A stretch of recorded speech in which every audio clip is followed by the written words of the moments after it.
No, the old shield is down as unequipped, and the what was it? Dear.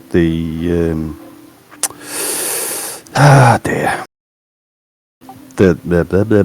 get the turnabout shield. There we go. Hey everybody, welcome to Pathfinding Adventures with the Turnabout Shield. Yes, Yeah. the adventures of the Turnabout Shield. Actually, very important to introduce this new character called the Turnabout Shield. Hello, everybody. Sorry about the abridged startup. I've got a bit of a headache today, so I'm not as focused as I should be. But we are going to start our session. And we will do that by going straight into the recap of last session. And as Finn was speaking, I'm just going to throw him out onto thin ice and start it off with Mr. McCorvus. As Magnus, please recap of last session for you, sir. Gotcha. Okay, well, bear with me a second. There we go. We have it. Okay. Preacher said, yeah, right. Okay. Okay. Last session,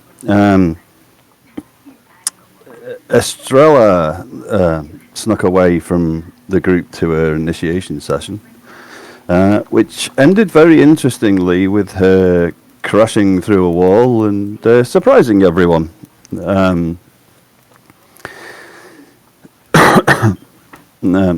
Preacher started helping her to her feet, and we were whisked away somewhere very hot, sandy, and far away from where we had been. There's a number of creatures there, one of whom scolded Estrella for running away from her husband, which was news to the rest of us. We didn't even know she was married. Not that she, apparently. There was a number of creatures appeared to force her to do as she was told, basically. And they asked what she was doing that was so important that she couldn't return to her husband, that her sisters missed her. And she replied that her freedom and the lives of her friends was more important, which confused the heck out of them, being from Zebes. It's a Das Doom, or something like that, was the name of her husband. And he stated he'd been protecting her from the undead tyrants who would destroy all of them, including him, if they knew that she and her bloodline lived. Not that she knows what her bloodline is, and nor do the rest of us. And then there was a little bit with him demanding who we'd been fighting and telling us that we smelled rotten, which was a bit on the rude side. Estrella told him about the Shard of Ixtab. There was a very large fight, and it settled with him saying that we needed to be watched very closely. And at that point, I'm going to pass it over to Zara. Yeah, so at the end of it, it held as Sadum. Yep, something along those lines. Decided that either we could all be disintegrated and turned to dust, or we could take a magical eye from him and have him observe our proceedings against Ixtab and her minions. Zara decided that she would be the one to take the eye to preserve Estrella's freedom, because, she's not about being watched and all of that. And so now Zara has a portal of fire for an eyeball in her left eye. And then Itel dismissed all of us. Yeah, I have it written out, Shoggoth. That doesn't mean I can say it. Yeah, so we got teleported back to Ravensbridge in the middle of the proceedings that we were doing, as though basically no time had passed. And Preacher got to finish his speech while gesticulating with the spine of somebody that we killed in the fight, which was kind of amusing. Estrella went back to her ceremony with Bruno, and turns out that Iltada Sadum is like one of the major generals of Zebes and is a very scary individual. Several centuries old general and the most powerful known pyrokinesis alive on the plains. So kind of a scary guy. Probably a good thing we didn't pick a fight with him. Probably wouldn't have gone well for us. Aside from that, some additional things happened with Estrella. Most of the magic was removed from her, except for some things that were engraved in her bones, which is a frightening place to have magic inscribed on you.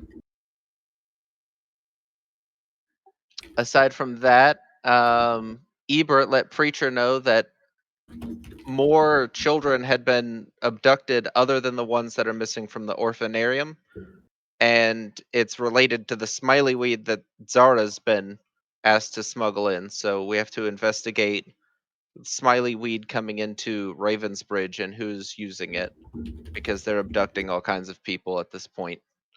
While we were hanging out in the Rusty Kettle after all of this, a night hag with an invisible scrying eye was trying to watch us or something, because it popped in, looked around, and then left. So there's definitely hags in the area, which isn't great. I don't like hags. Let's go with Medor. Yes. When we came down to when I came in for my morning routine of practicing, and after our fight, we were recovering. I got a couple swings in there. That scorpion thing which was the preacher's spine he was waving around, I think.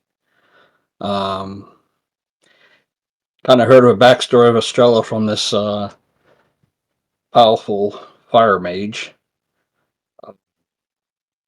We went back to the ceremony as was stated. What preacher did finish his speech with the bloody spine of the scorpion waving around, and we kind of left from there, go back to the inn. Marisol went back to her date. Um, the following morning, I had come in, and in walked our captain, drunker than hell, feeling good. And when they're trying to bring some type of a hangover fix, she kind of, I'll let her explain that later. Um, After hearing about the 40 children, I think, that were supposed to go to the orphanarium but didn't, I myself would be going to the orphanarium and talk to the Mother Superior Hope Singer to find out the 20 or so children and adults that were also ported out of the orphanarium, and find out age-wise if they're all girls, etc., etc. And we'll head over to our captain, who's feeling good, Marisol. Yeah. So my date was rudely interrupted by suddenly being somewhere in the desert fighting this wizard dude. I was kind of pissed, so I just pulled out my gun from up my sleeves, because obviously I moved my sleeves to the dress, and shot. We got from there with a lot of shenanigans, which the others have told you about, and I went back to my date. It went really well. Ed? Don't have much to add other than I went, trying to catch some Pokemon. Got me a lamprey lizard. Got to catch them all, and my windbird. So that's about it. Did anybody not go? I did not go. Yodi. Yeah, we had a fun fight. It was cool. And then a little bit of the lore drop, and then the elephant in the room. Magnus and Estrella were kissing. I seen them do it in the hallway. And that was kind of the highlight of the whole thing, honestly. It's a budding romance and a beautiful thing. And then we'll go to Shoggy. was about to say something on the counter. Wasn't me. But yes. On that note, back to the party. It's been another night of rest. You guys were just about heading out. I seem to remember when we started out. For those wondering, we're down a couple of players today. Preacher had a fight with a pothole that he lost, so he's not in shape to play today. And Estrella is currently either late or not showing, a bit depending on. But she's also got real life issues to deal with. The rest of us will just have to carry the day by being as charming and entertaining as possible. So I believe Magnus and Estrella had headed out to do something interesting last session. The rest of y'all, what are you planning on doing? I'll be heading to the orphanarium to talk to the Mother Superior Hope Singer. Ah, yes. Before we go into any scenes, I just want to get a little mental picture of what y'all are doing. I was talking to the big outside the telephone, and then I probably went to bed. Ah, yes. Right. Marisol's been on a bender. I'll help her to bed since it's not the first time I put a drunk lady to bed before I leave. Yeah, she's been on a bender to make a Scotsman envious. Fun though. I'll see if Zara wants to try to track down whoever with the smiley weed. Zara's going to disguise herself and then canvass the city looking for disturbances caused by hags as our first step. Which I believe leaves me with Yodi. What are you going to be doing? Well, I'd already planned on just going out and wandering around the town because I'm still trying to figure out what artifact will save me from being eaten by a dragon. So, right. It's friendship. Oh, yes. It is the power of friendship. Friendship is the dragon that ate us all along. Right. Okay.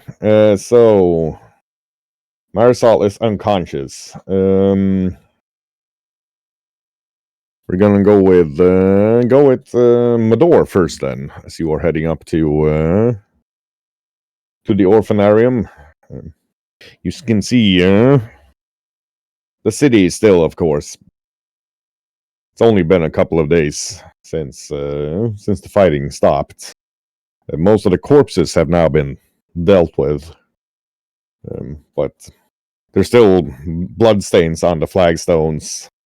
Barricades are still being torn down and moved away.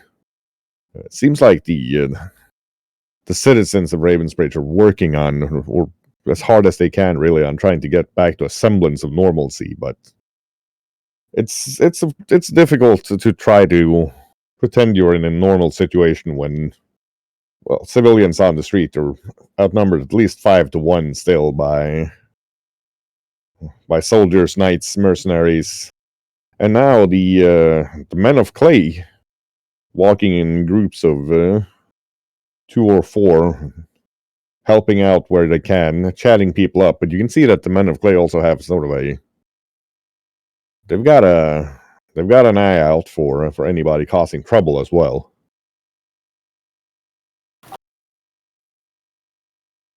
As you head up to the orphanarium, several of the men of clay there, including Faith, are helping to set things right in the orphanarium and rebuild it.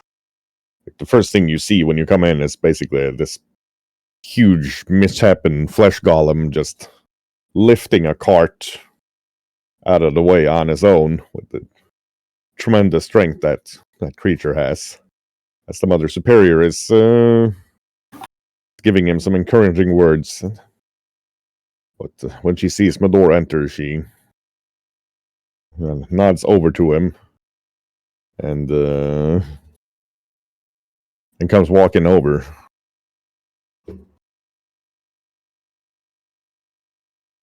I'll bow to Mother Superior. Grandmaster, you don't bow to me. This is entirely wrong. I am the one who should be bowing. What can I do for you today, my friend? I need some information from you. Plus, I also need to help you here as much as I can, too. Information. Yeah, I will give you what I can. What is it that you need to know? I believe you said there are 20 children that were ported out of here and some adults. Yes, most recently, it turns out. The men of We've Three also, already approached me about others being. yes, there's like 40 others that were supposed to be coming to the orphanarium that never showed up. They're being siphoned off, from what I understand. It's definitely a problem. And mostly girls from the ages of 7 to 11. Yes, this this last piece of information is very, very worrying to me. Of course, but you know that Ravensbridge is. We live from our.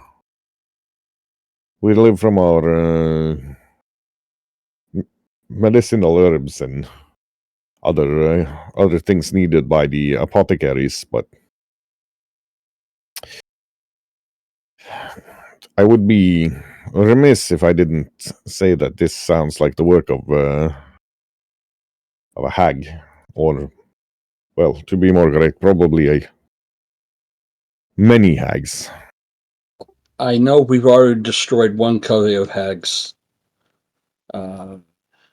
At least one covey of hags.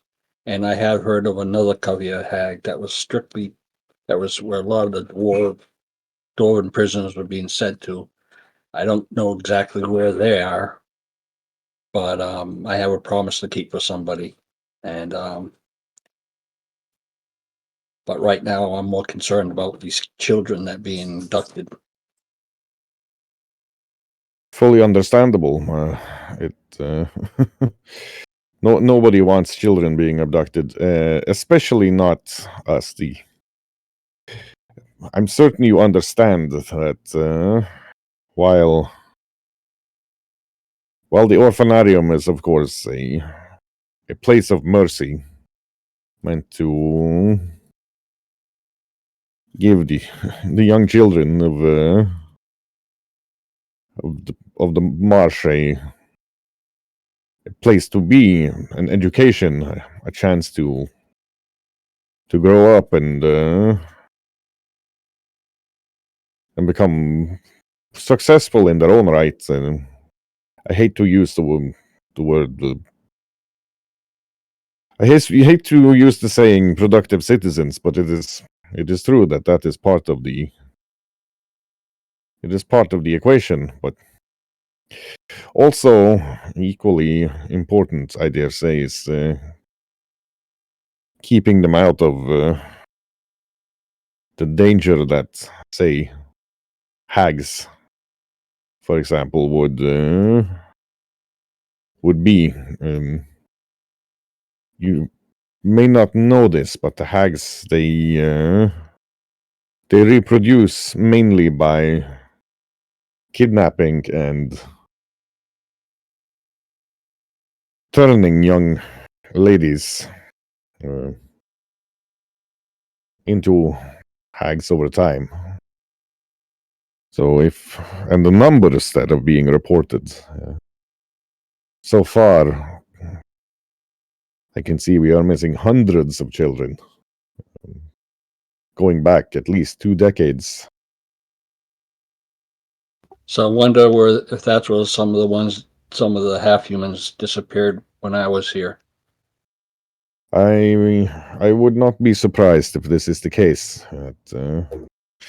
I cannot believe all of them have been turned into hags. I believe, much as Golden Glens itself has been in turmoil the last 5 years due to assassinations and the barons and other nobles fighting each other, we would have noticed if there was an army of hags 100 strong sweeping the countryside, but it does speak to a much larger, much more organized coven than I thought of. There must be one hag behind all of this, one strong enough to unite them. A hag, maybe a priestess of Hecate. I do not know, but there has to be a figure, a uniting figure behind all this. I'm curious, are there any sisters still here from, say, the last, when did I run away? 8 years? Well, there are a few, me included, but sadly we were there are not many sisters currently left alive after the siege. There were, according to my notes, and she pulls out huge stack and just sheafs of papers now, hastily written on, and two of the younger children are following around with books. According to my notes, we were supposed to be. This isn't right.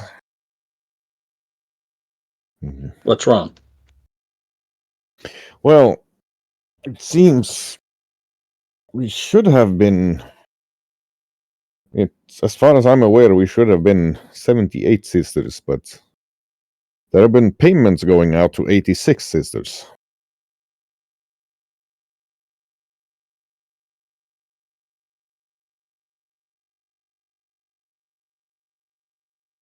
Let me. Now she's pulling sheafs of paper out as if it's like some sort of stressed out general. Yes, there are 8 sisters here I've never actually met. That is sister Hillebrand seems to be set up, or she's noted as or paid as if she was a sister superior. And there are 7 other sisters being paid along with her. Seems it's been going to an address at the foot of the city, not on the bridge proper, but down by the marshes where the herbs are gathered. But from what I know, there was an old orphanage down there, but it burned down when I was just a novitiate. Sister Mara Hillebrand. Let me. I remember Sister Hillebrand. She died in the fire, but she's been getting paid.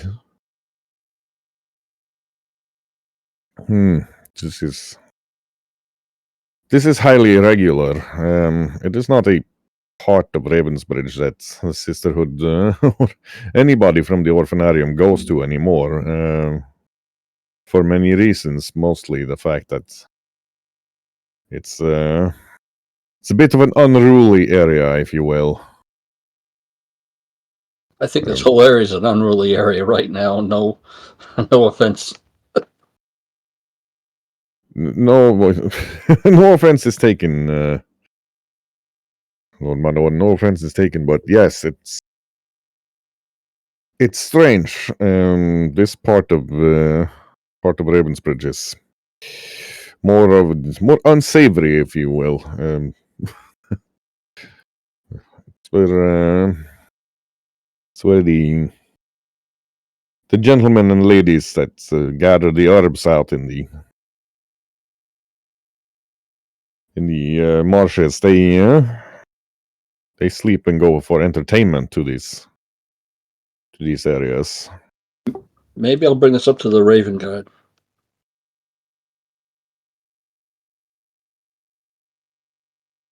would not be a bad idea, I think, to not go there alone, at least. Oh no, I've been in too many scuffles where no, I don't. I won't go in by myself.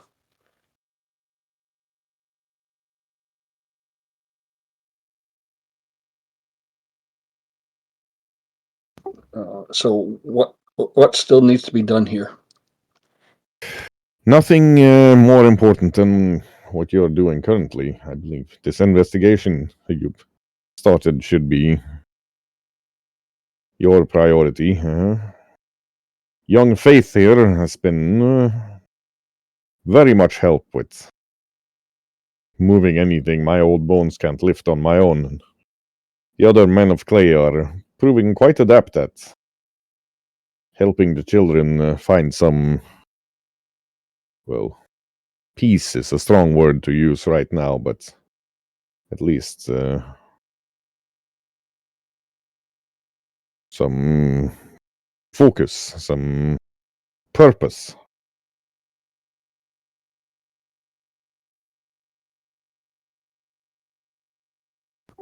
Yeah, I have to agree with that, but I feel like I shouldn't turn my back on the Orphanarium either, even though it does hold some deep scars.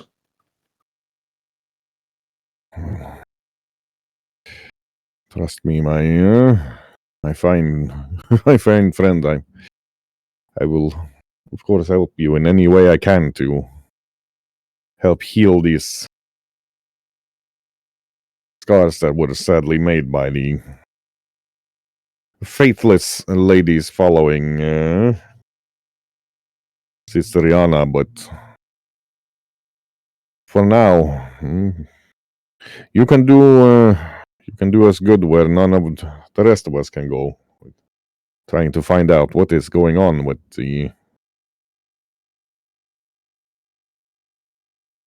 this possibility over here. I hesitate to use the term, but infestation of hags seems to be perhaps correct. Yeah, we have run into a lot of hags in our all around, really. It doesn't help much saving the city from the undead if we are going to be overrun by hags. I don't believe that will be much of an improvement, to be honest. Yeah, I agree. And unfortunately, we really can't sense, or I can't sense who these hags are, because they can be anybody. I mean, no offense, you could be a hag I could be talking to right now, because they can take the shape. It is true. I could have been, but I believe. I know you're not. I know you're not. I believe, and she looks down at the very heavy work boots she's wearing with her robes. That a hag would probably be wearing nicer shoes. Oh, for a halfling to wear boots at all, that's something odd to see sometimes. Trust me, all of the muck on the streets right now. Much as I hate wearing these things, it is definitely not going to be walking around barefoot for a little while. I will go see the Grand Master of the Raven Guards and let him know what I found out here. On the children that were portal, were they all girls or a mixed or? From what I'm seeing, it looks like a 9-to-1 ratio. 9 girls to one boy. Okay. Yes, indeed. And mostly, from what I can see, the half-elf boys have been taken. Almost no humans or other races. But with the girls, it's a much larger mix. Why half elves? I could not answer that. I'm certain the hags have some sort of unholy reason for it. I mean, for the years I was here, I only saw Deadlight for the beatings I kept on getting from them. Well, you were always a willful child. They may have been trying to make you more submissive. Yeah, but I would never cry out. I would never beg. No, I kept my mouth shut and took it. Yes, I believe this may be why you were never sent, even though many of the half-elf children were taken. And I hesitate to say, but from the looks of it, every single midnight elf or half midnight elf orphan that's come in has been taken by these miscreants. Your kind is so rare that it didn't ring any alarm bells at the time, but looking at it now, over 2 decades, we should have seen at least 1 or 2. And it's been only me. Yes. At first I thought they had maybe left you because it would make me less suspicious that midnight elves were being siphoned off, but now, no, I believe they must have realized that you were going to be more trouble than you were worth. That's why they're trying to beat me into submission. Indeed. There was an old priest when I was young. He hunted the hags out of Ravensbridge with a band of like-minded adventurers. I'll see if I can dig up his name and find out if he's still around. If he is, then maybe he has some information of the type that you would like. Yes, that would be very helpful. Is you sure there's nothing I can help you with here, Mother Superior? Well, for now, stay and have breakfast with me, and I'm certain your military mind can help me organize these children and men of clay in a more productive manner. While I check my notes and we see if we can't give you some good memories from this place as well. Understand? Yes, I'll have breakfast with you. And well, kids are kids. Yes, indeed, and they should be allowed to be, at least for a little while. Yeah, I agree with that. I mean, I'm sure I can do some chatting with them, or even not show force because that they're scared as it is. But I can always chat with them and tell them how good they should be, etc., etc. The regular slurs you usually used to say. Indeed. I believe you will be a huge help here. Oh. And on that note, we're going to jump over to Mr. Iodi, who is, not entirely certain what Iodi is. Is he just wandering the streets, or does he have anywhere he's planning on going? Well, I told Zara and them I was going to be looking around for hag things and whatnot, but definitely doing some detect magic and trying to figure out if I can find any artifact that might appease this, heckin' large dragon that wants to eat me. Right. So, if you're going around detect magicking, give us an Arcana roll, sir.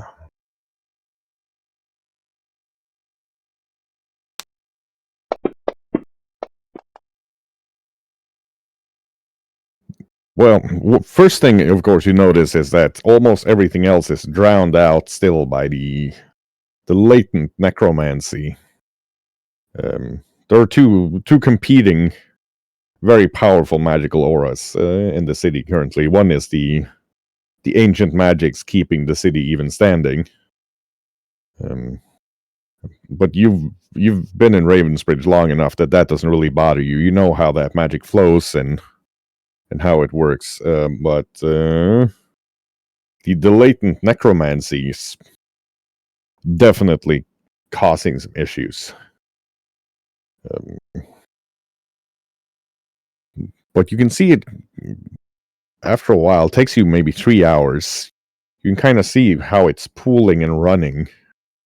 And before you know it, Yodi's been tipping off the knights and the mercenaries and the men of clay and what's the remnants of the city guard and pretty much anybody else with a pitchfork and a torch together. You might want to go look at that cellar, and before you know it, there's a zombie being taken down, that sort of thing, and kind of gets caught up in that for a little while before he finds himself standing on a little square where there's no latent necromantic energy at all. He can see it being pulled in in pretty strong streams into a local inn.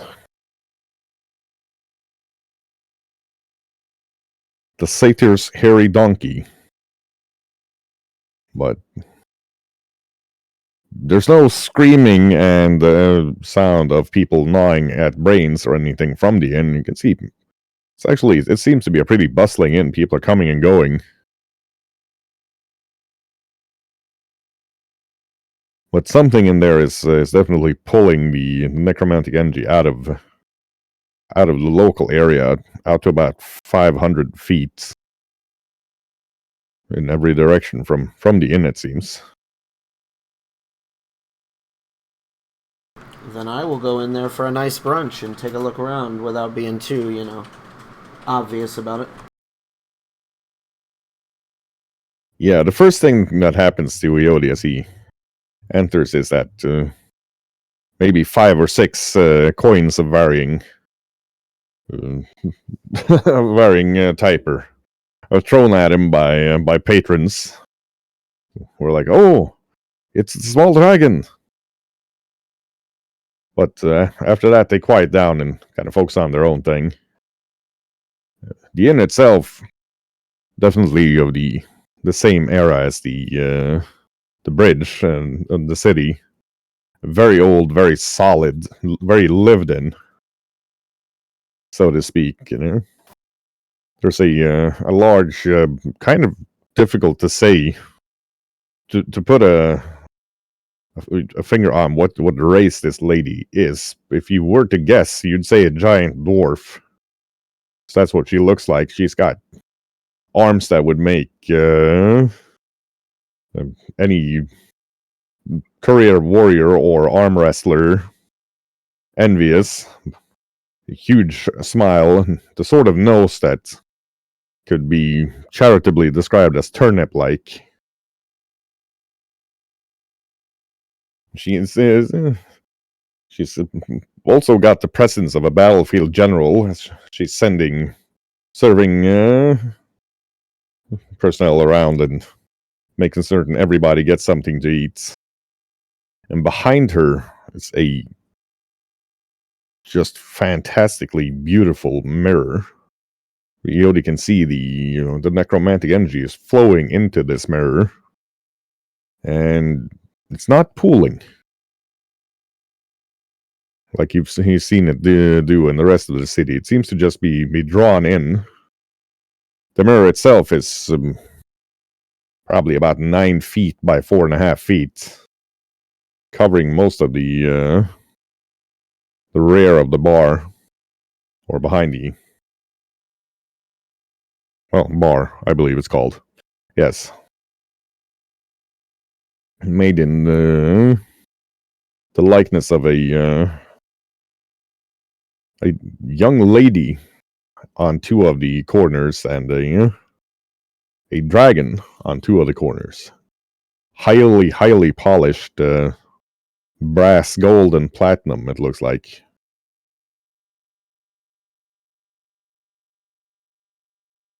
You recognize this from the book you found about this ancient brass dragon.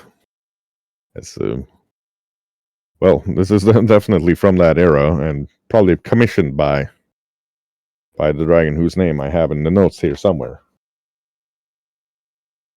He also notices he's been walking for a good long while, and there's a very nice crawfish boil on that just smells delicious.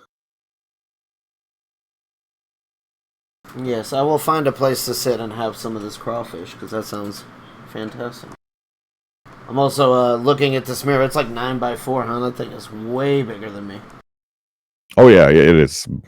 It's the biggest mirror you've ever seen. I mean, even even now, when making glass and making mirrors is something that's more or less been mastered by artisans and craftsmen. This thing would be the price of a small mansion, even if it weren't magical, which it very obviously is.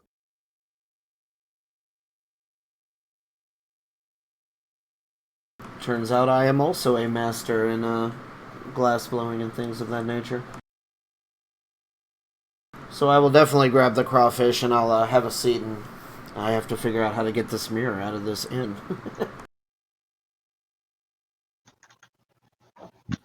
Yeah, from what you're noticing, the inn's got a lot of regulars. Seems, especially the local constabulary and the local traders are big fans. You do notice that one of the tables over by one of the corners is slightly cleaner than everything else, as if it's been properly scrubbed lately. And there is a hole in the wall behind it of the type that you've seen when Marisol has been firing her guns at people.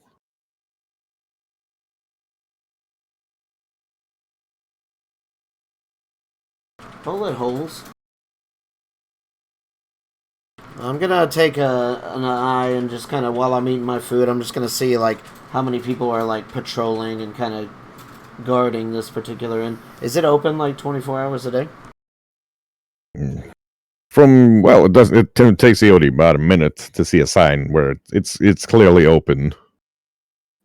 Pretty much 20 hours per day.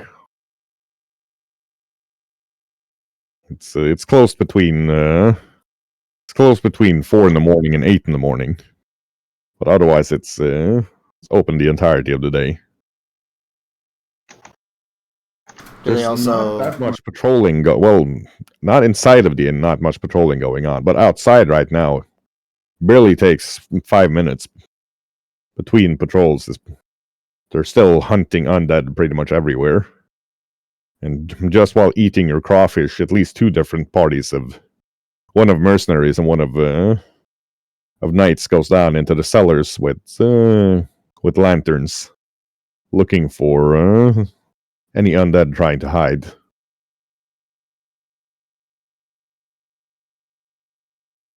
Of course, in a city that's just been under siege, you can't see a single person. Not even the probably 6-year-old boy sitting over by the door shining people's shoes. Even the kid's armed with a dagger and a nasty-looking club with a nail sticking out of it.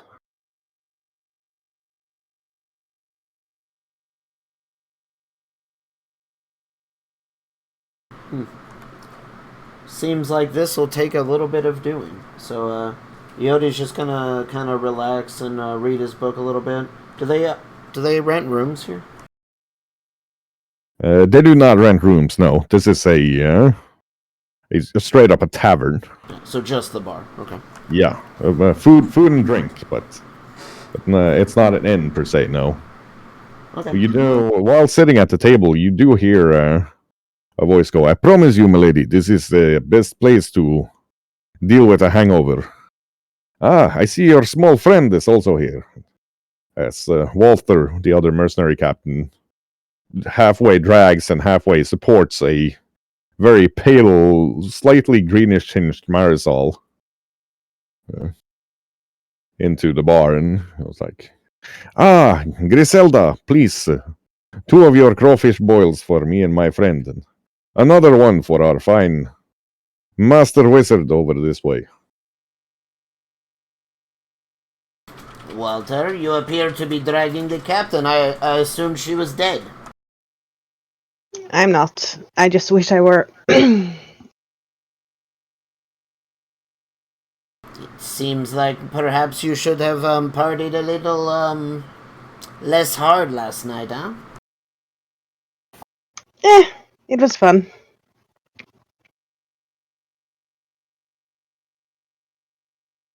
Yes, I believe this is true. I can tell by the not only green and all these other things, but the little bit of blush that you have in your cheeks. Well, I'm paying for it. But I've had worse, I think, perhaps. Okay, that smells delicious. And crunchy. And Iodi's just eating the crawfish and the shell and all of it all in one bite. I wish I could do that. My teeth aren't strong enough. I'm not a dragon. You could if you tried a little harder, Marisol.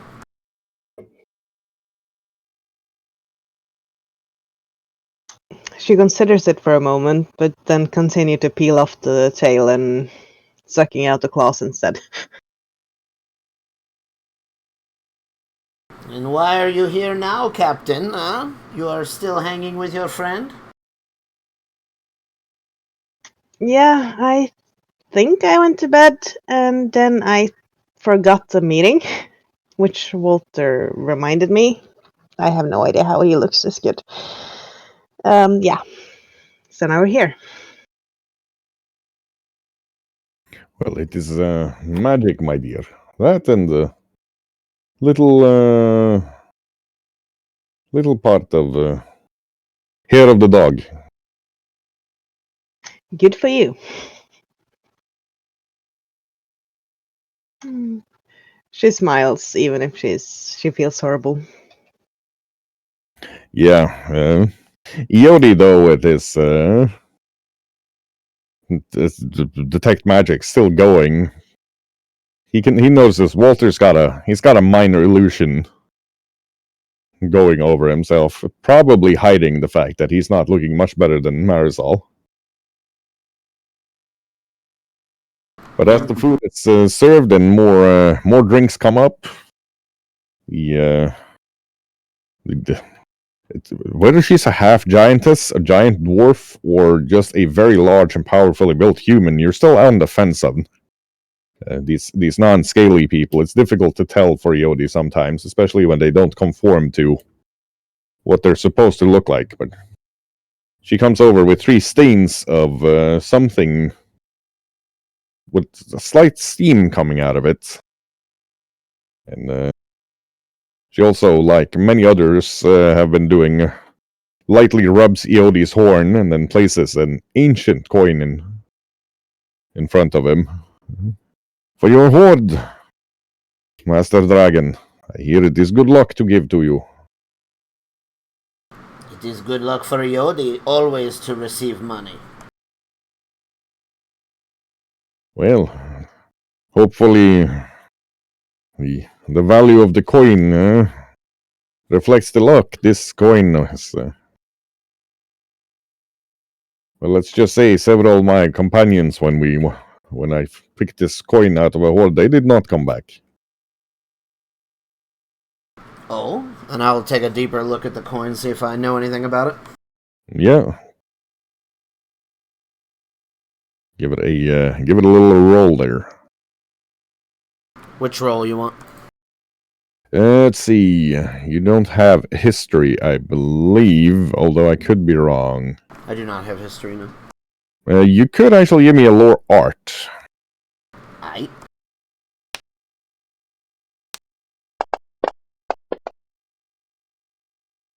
Well, the style of the coin is from the mid-Second Empire, roughly, but you'd need a historian to tell you which part of it it's from and any history behind it. The coin itself's got 2 stags, butting heads, on one side, and some strange holy symbol you think you've seen Sarah wearing on the other side, and it's about 3 times the thickness of a regular gold coin.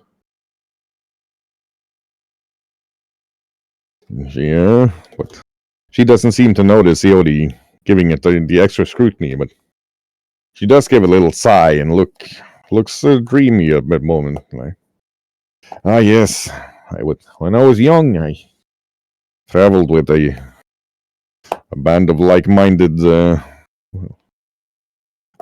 folk who weren't willing to sit down and settle for just picking herbs and being bitten by bugs all day. Our leader was Johann Dibelabes. He was like you, and an uncommon, well, I guess man is the correct way of saying it, but he was of the dog folk. The small ones. A very pious man. You wouldn't believe it from him only being 4.5 feet, but he swung his hammer with great skill and fury, especially when fighting any sort of evil spellcaster or witch. I believe he was a follower of Aran. But in this case, we delved a bit close. We were following a particularly wily hag. She'd escaped Johann several times, but we thought we had found her cave. All of the trails and signs said that this should be her hideout. Imagine our surprise when it turned out there was not a hag in that cave. There was a very angry black dragon, though. She managed to trick us there.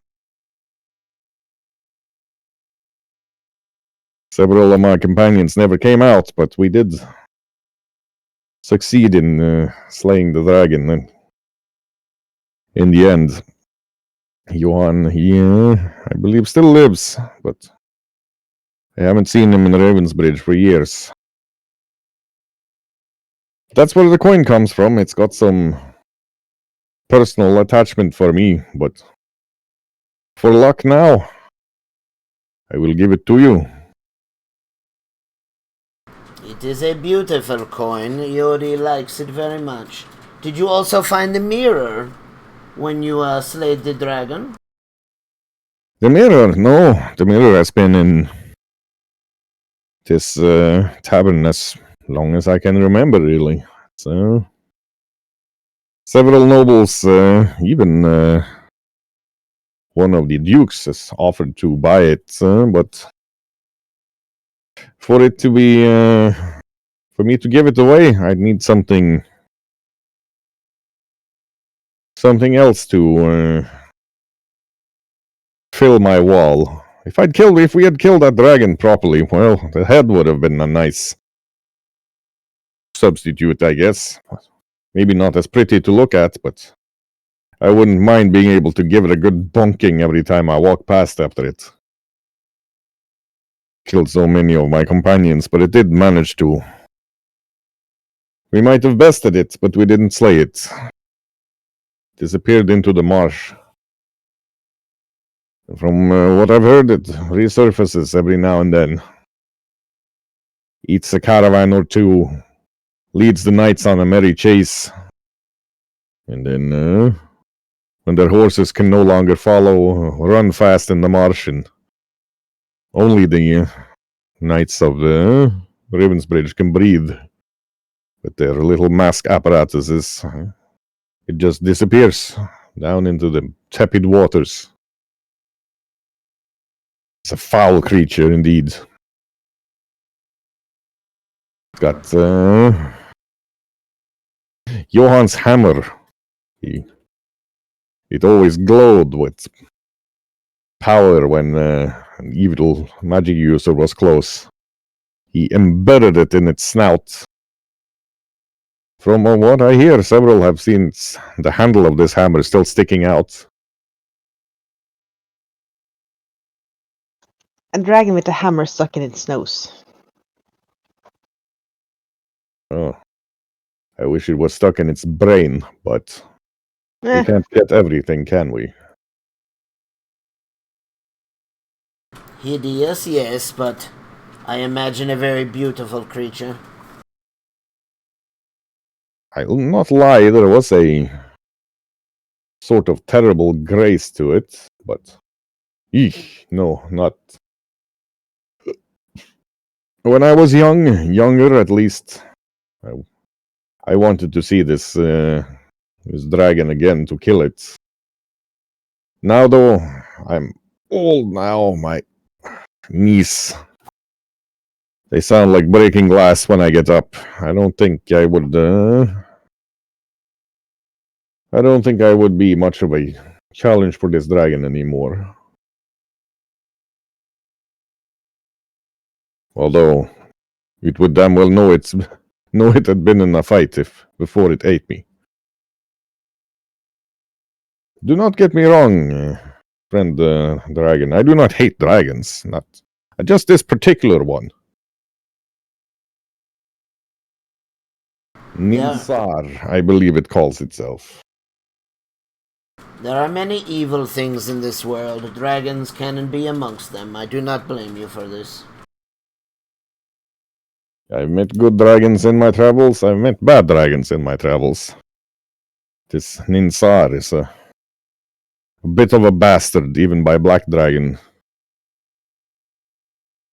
Even by Black Dragon standards, it likes to toy with its food.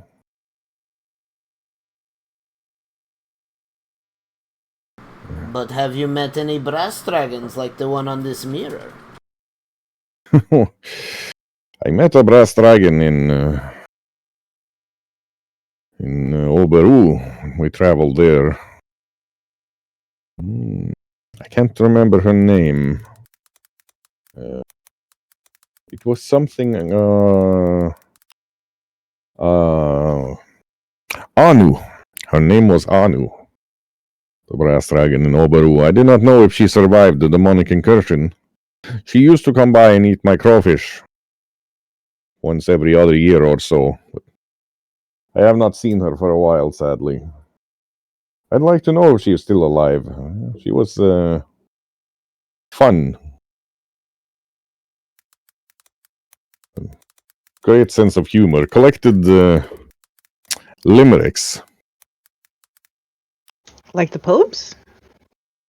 You can I'd see be- that Marisol is starting to regain some color and actually starting to look alive again.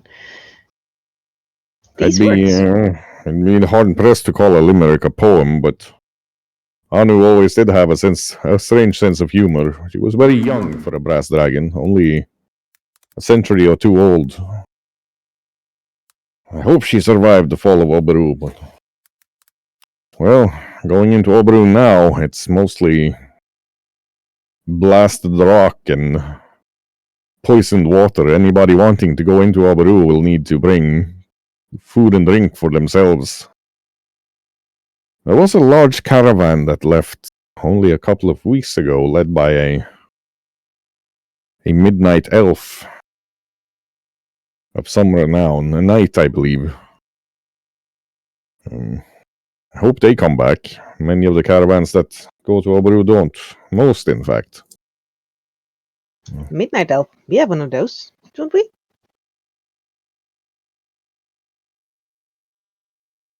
I thought they were pretty seldom. Cool. I think that is just Mador. I do not think that is a trait of his people.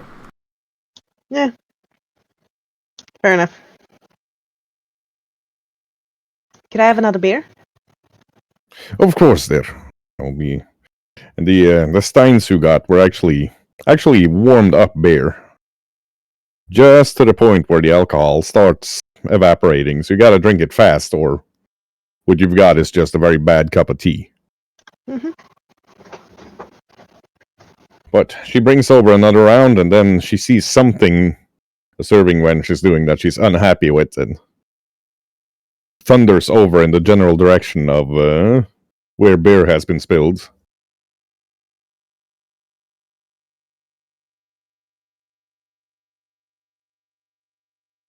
Yodi doesn't drink the second round, and he puts his hand over the captain's stein. Yodi thinks the captain should take a night off, The captain is tempted to say Master Yodi should mind his own business, but he's probably right. Yodi can mind his own business, and I will go back out and continue on my search, even though I'm pretty sure I found what I was looking for. I'm also looking for a glassblower's shop, somewhere where I can practice my craft a bit. Yeah, there's a glassblower shop not far from the tower that's abandoned that Yodi could probably just refurbish if you wanted to, but it's going to take some manpower and a bit of gold to actually get it up and running again. Interesting. I just need a place to make my next staff, so I don't know, maybe a thing I look into. Yodi's no businessman, but he's gonna, at a guess, he's gonna need maybe 4 or 5 people willing to work, and probably about 200 gold investment in gear and ingredients to get this glass blowing shop up and running again.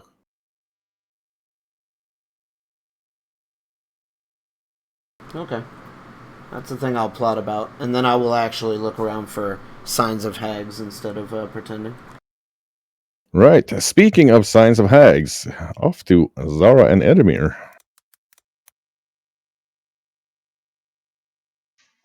Yeah, so Zara has adopted a guise of a young human male.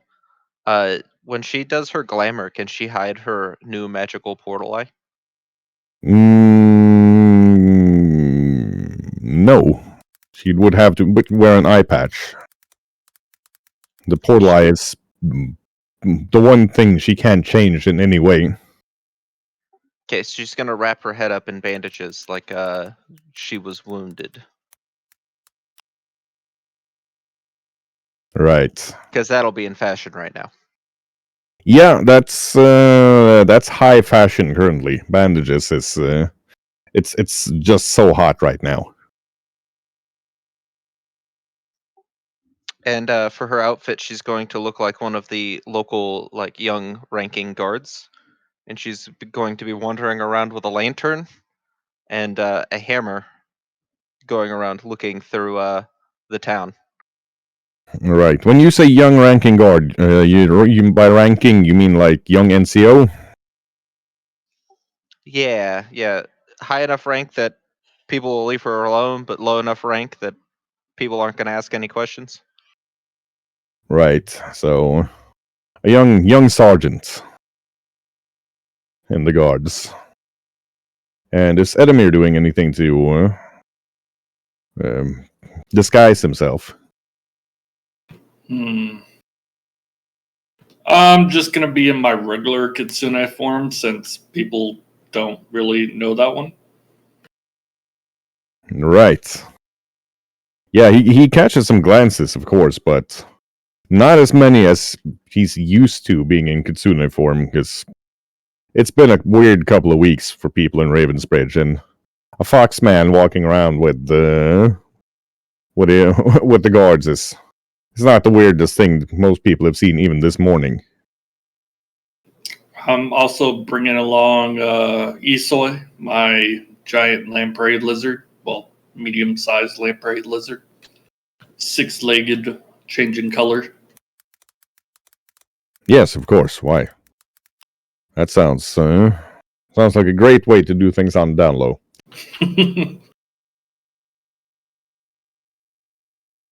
So are you guys just wandering around willy nilly, or do you have some sort of plan behind what you're doing? I'm going to go towards the lower income regions of Ravensbridge, and I'm definitely using my magic item to help me suss out some of what I'm looking for. I'm also going to use my cryolite eye. Yeah, one thing, you spend probably 6 hours fruitlessly searching before anything interesting pops up. But you do notice one pretty interesting little tidbit. There are at least two different 8-person patrols of foot Raven Guard who are walking around with illusions, making them look like just regular old city guard. Not even regular old city guard. They're looking pretty poorly armed and injured as they're walking around. And you do find them in the more dangerous spots of the city. You also have a sneaking suspicion that somebody, probably related to Estrella, or at least in the same profession as her, is following these two glamored squads. But well, you know, Estrella, you have that niggling sensation at the back of your neck, but you can't actually see the individual. But you're experienced enough to be pretty certain they're there somewhere.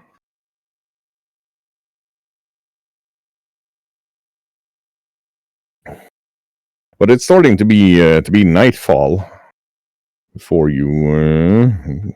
Kind of feels like a wasted day. You've stopped to pick up some espresso and to keep the city guard. This guy's going. Half of the city guard you see are carrying mugs of espresso and some pretty hefty bags under their eyes. Jeez, walking around on 2 legs is hard.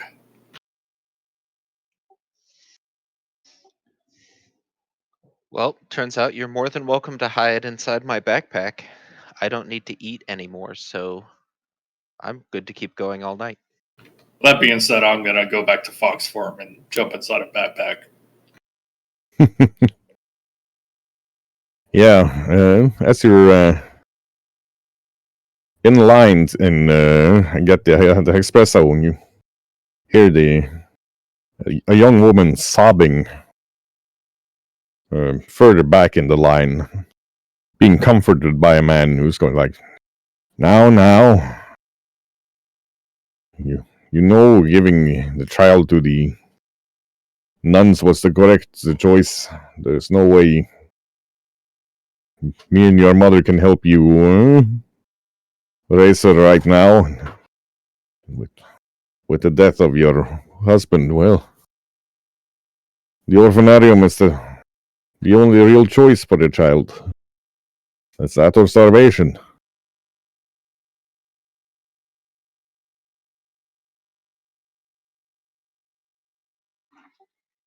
Zara's gonna turn and look at who's talking.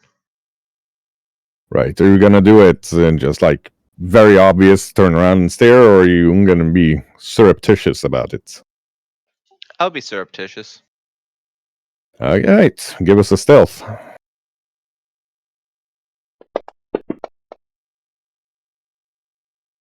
She's not as surreptitious as she'd like to be, because she turns first with the eye that's covered, but then kind of hides it behind a cough, and manages to not get spotted.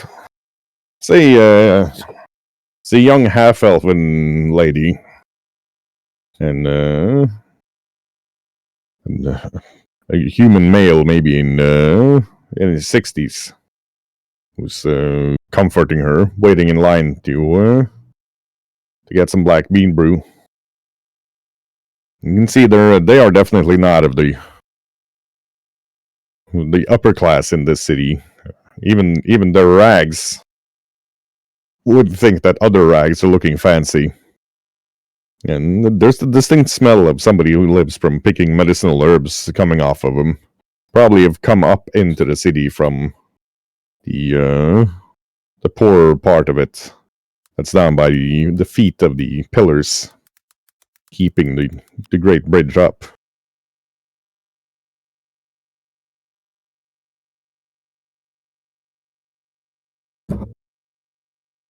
If you were to hazard a guess, she's probably half wood elf.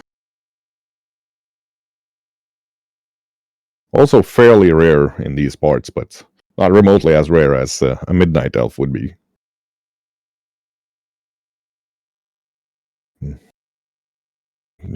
She's still crying, and I'm telling you, that nun, she gave me a bad vibe. I'm like, no, you're just being hysterical now because you gave Alisa to her. Don't worry, she's going to have a better life in the orphanarium.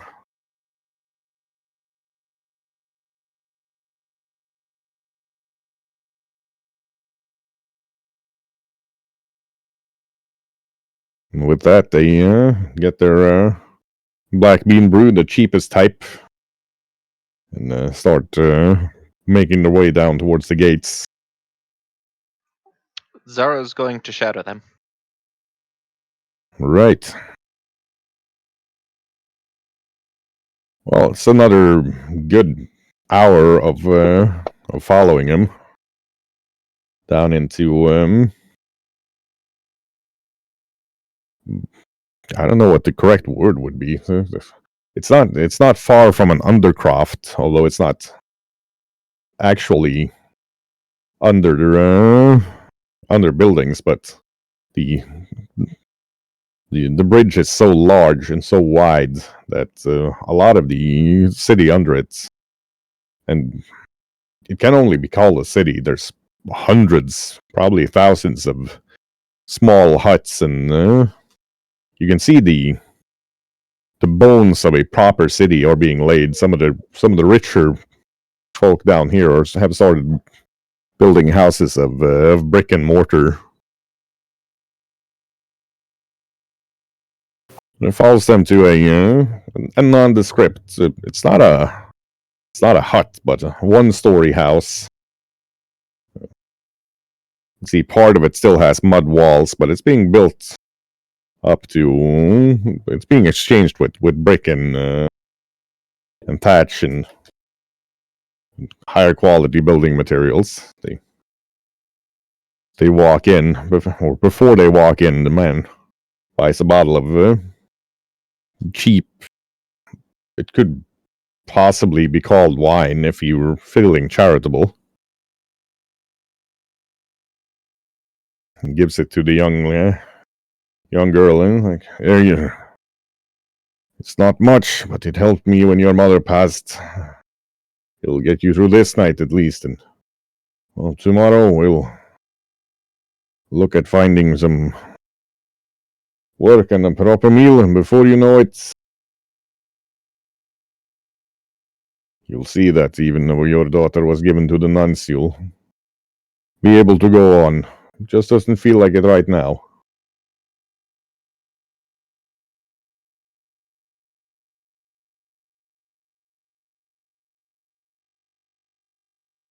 And give us a perception roll, please.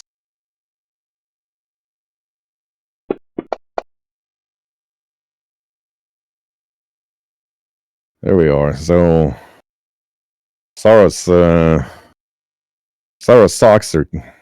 As she looks closer at the old obese lady standing selling that cheap wine, her socks kinda start doing their thing.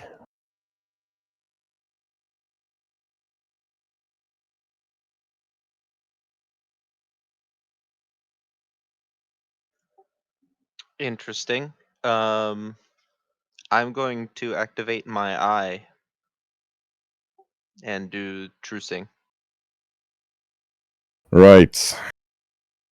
Hidden behind a fairly powerful veil of magic. That is not an old lady selling wine. It's not a hag either. It's a sort of a nondescript creature, just gray, no nose, very large, completely black eyes, 3 fingers and a thumb on each hand. Sarah's heard of them before, but she's never actually seen one. But it's a doppelganger. And it definitely smells of haggery.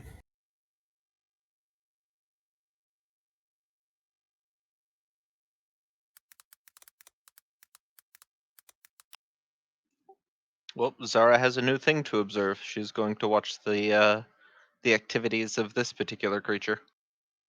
Same. Right. But it doesn't take long, maybe 10 minutes after they've gone in. The doppelganger moves behind a corner, and when it comes out from behind the corner, it looks completely different. Now it looks like an old man, partially blind, hobbling down the street with a cane as the man comes running out, and somebody fetch a healer.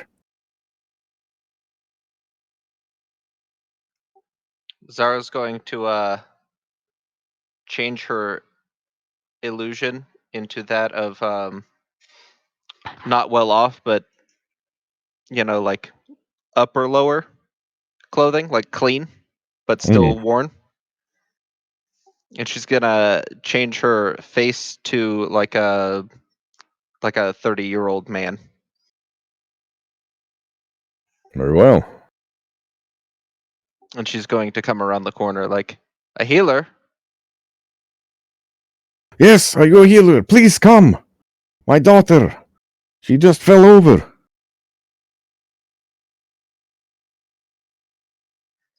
I'll see what I can do. Yeah, he leads Sarah into the house basically has one common room and just a couple of cots over by one wall, which is the bedroom. And you can see the young half-elder woman is lying on the ground, seizing up. A half full glass of wine in front of her.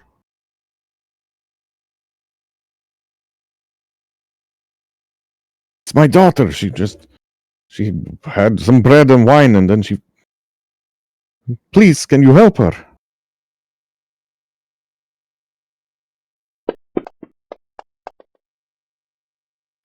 Are you going over there, Zara? What's this look like is happening? It looks like she's been poisoned.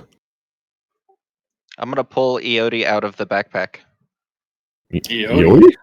Not Eoti, Edamir, the other E name. I'm gonna pull Yes. Edamir out of my backpack. She's been poisoned. What do you got for poison? Nothing right now. I can try to stabilize her heal, but my cure disease and everything I don't have memorized. Well, see what you can do with the herbs they've got on hand. Sure thing. They do actually have a lot of medicinal herbs hanging from the rafters and from drying racks. Oh! Yeah, he's like, do all healers use foxes now? Seems to be slightly in shock as the tiny fox is kind of running around, standing with its little paws with a mortar and pestle. It's the cutest little EMT you ever saw. But it's one sniff for Edamir, and he's like, yep, this is a concentrate of smiley weed, and we need that, and that. And before you know it, the young lady has stopped seizing, and it's starting to fall into a deep sleep instead. And I'll jump back into the backpack.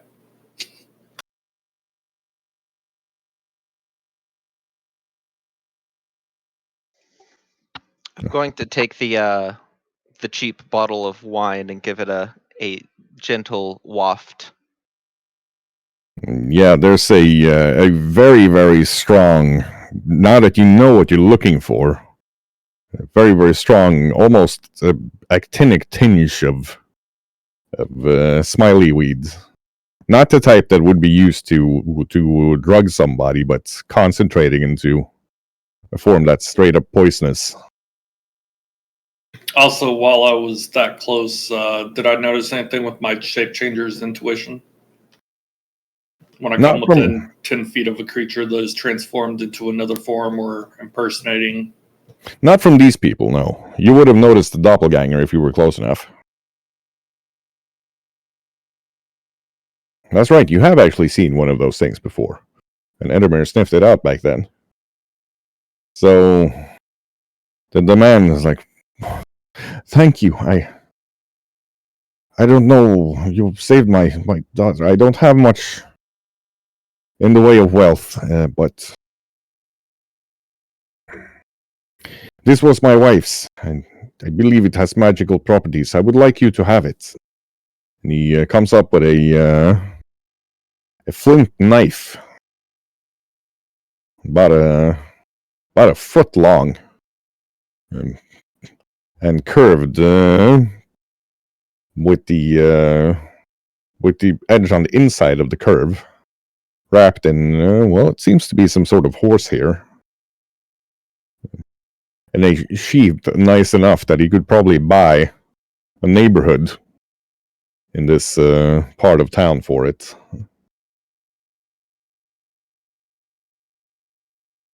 Please take you rescued my little girl. Take this, at least in payment. I have coin as well, but only copper. This is the most valuable thing, except for her, that I have. It will do. I might have overheard at the coffee shop that a nun had recently visited you for your granddaughter. Could you tell me about this nun? Yes, we spoke to her this afternoon today. One of the nuns from the orphanarium. There's been 4 of them walking down here, seeing if anybody needs to give up children. They have a little a mini orphanarium over. If you go down 4 blocks that way and another 6 blocks down, over by the foot of one of the pillars.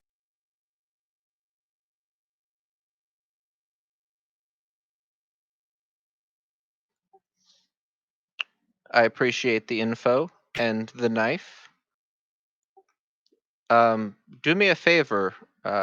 You seem to be a quite adept herb gatherer.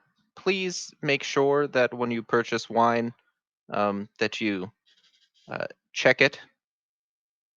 There's been some unsavory types lately that have been pulling plots like this, and it seems your daughter has been caught in it. If there's a poisoner loose, I'll make certain that I rip their entrails out before the night is over. Jim, starting to his grief and shock are now starting to turn into anger. I suggest that you don't act alone. They have been known to use firearms. So if you have any information on someone who is selling things like this tainted wine, please bring it to the Ravens Guard. They're better equipped to deal with it, and we wouldn't want someone who is contributing so much to our society to run afoul of a firearm. He's sort of shaking with anger, sweat's beading on his forehead, but he takes a long, deep breath and like, you're of course right, Doctor. I'll take what information I can find to the Raven Guard once my dear girl is feeling herself again.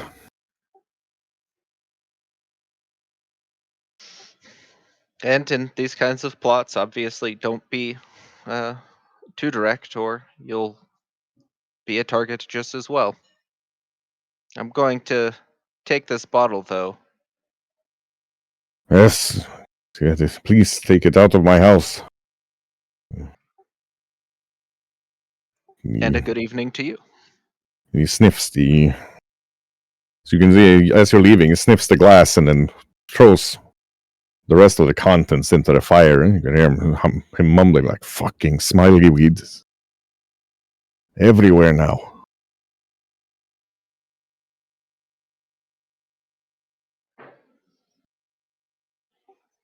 Zara's going to go outside and see if she can pick up the trail of the doppelganger. Right. That is going to be very difficult, but give us a perception check.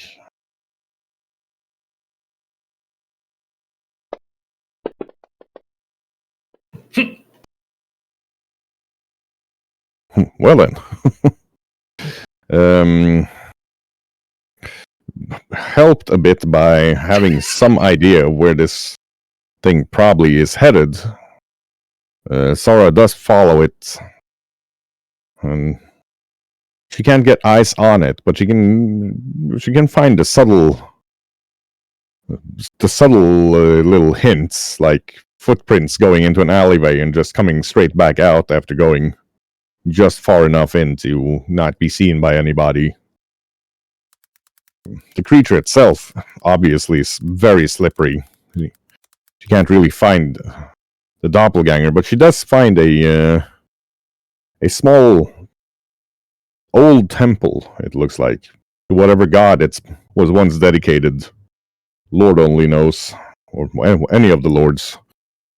But there are two statues outside, and she can see in through the doors that there are fires burning in there. There's another larger statue inside and a pool. But looking around, she also notices that this part of the Undercroft, I'm just going to call it that, the most apt description. There are none of the other petty criminals that she's seen.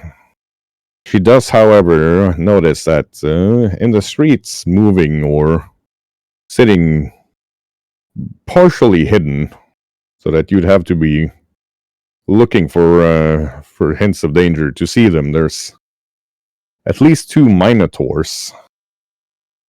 And some of the beggars sitting around aren't they're not dirty. That's actually hyena fur. There's definitely gnolls down here as well, and not to mention a couple of unsavory looking halflings with daggers, and at least one rat man sitting on a corner with a firearm halfway hidden. There's a lot of people around here looking for trouble, or looking to keep trouble from happening to this building.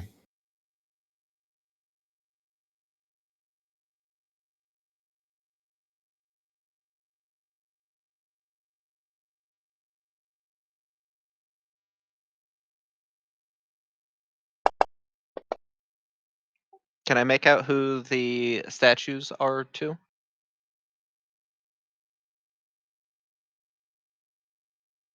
Pretty certain this was a temple at some point, but again, the ancient deities, they've got a tendency to obfuscate their own origins, even with Sora's ancestors gathering information. It's gonna take some time. The 2 statues out front, at least.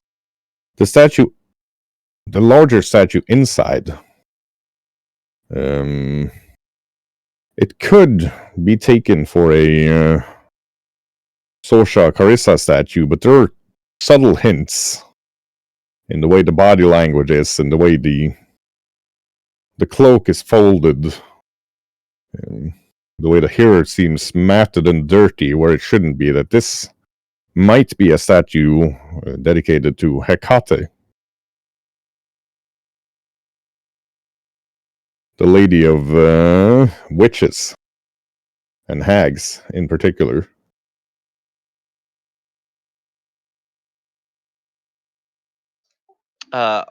Is anyone coming and going that aren't suspiciously a Minotaur / Gnoll? Not at this time, but Zara notices one that there's several ladies walking around in there where her socks are going haywire, and two, at least the rat man is starting to cast some long glances at Zara herself, and she is starting to gather attention by loitering in the area. I'm gonna move away and then come back, but actually hidden this time. Right.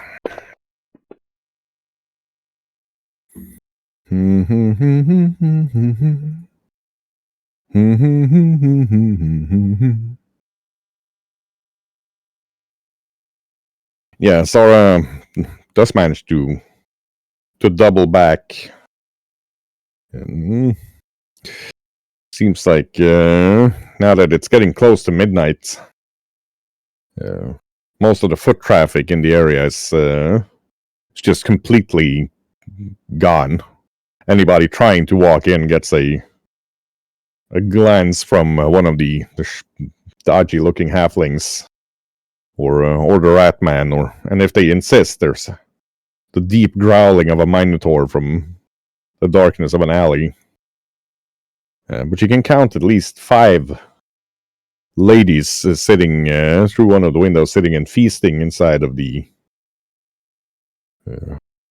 building, and they are eating well. They're eating like nobles.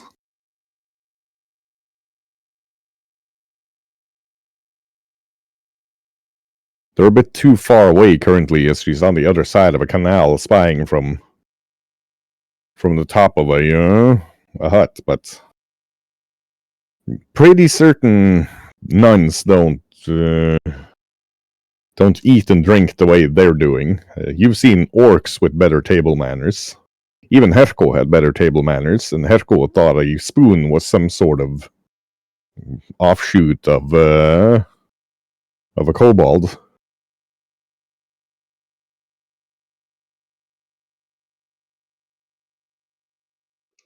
Zara kind of blanches a bit. Well, Ed, I think that we have found about what we can here. I think we're going to need a little more muscle than the pair of us to broach this particular can of worms. Yeah, might need to just fireball this whole place. As you're speaking, you can see the head nun picks up a lamb shank and just bites straight through it, crunching the meat and the bone. You think that's actual lamb? I don't want to talk about that.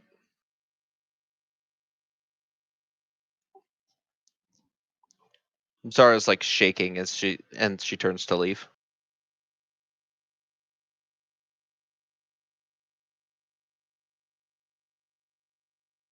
All right. So you come back to the rusty brass kettle. I believe most of the rest of the party will have gathered there. Even Magnus has returned from his walk in the park with Estrella.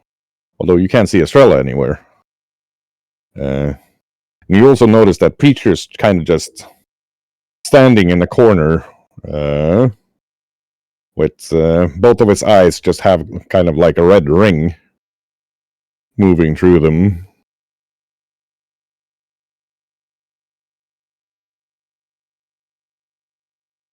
No idea what's going on with him, but he's out of commission for a while.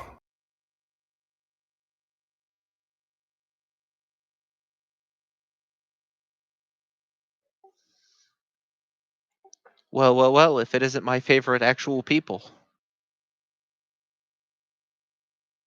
You meet a lot of fake people today? Oh, A I found ton. an entire church of gods full of fake people. Not the answer I was expecting, but okay. Including several of our favorite type of fake people. Oh gods, no. I found where a hag coven is hiding. I know what we're gonna do then. Because I suggest we do not let them continue living, right?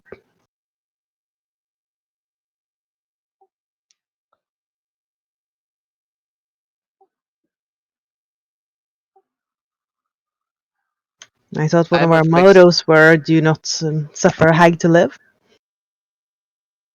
I typically avoid them. However, I believe our payday is riding on this particular group.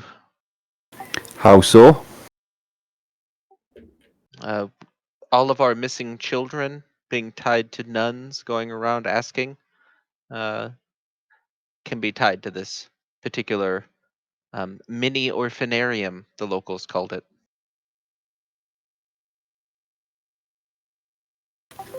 I take it the nuns have no idea that this mini orphanarium exists. Ever seen a nun bite through a lamb shank? Lamb shank. I mean, no, I can't say as I have. Biting through it.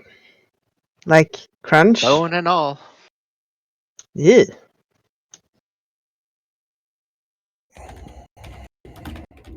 I've seen manners like that before. Nah, it's not usual in nuns. They usually cut the bone out. 5 of them. Some Well, minotaurs. A since fist of gnolls. since we're speaking A with giant nuns, rat. What are minotaurs? we fought them. The There were skeletons when we fought them. Large bullmen. Yeah, right. Thank you. Speaking of nuns, I come back with some information from the Mother Superior.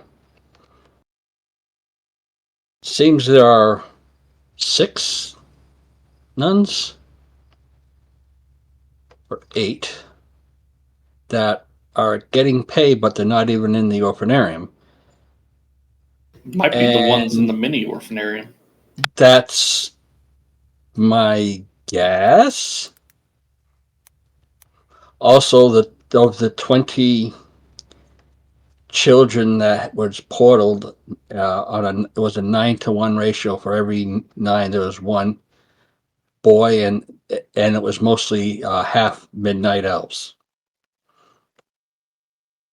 on the boys.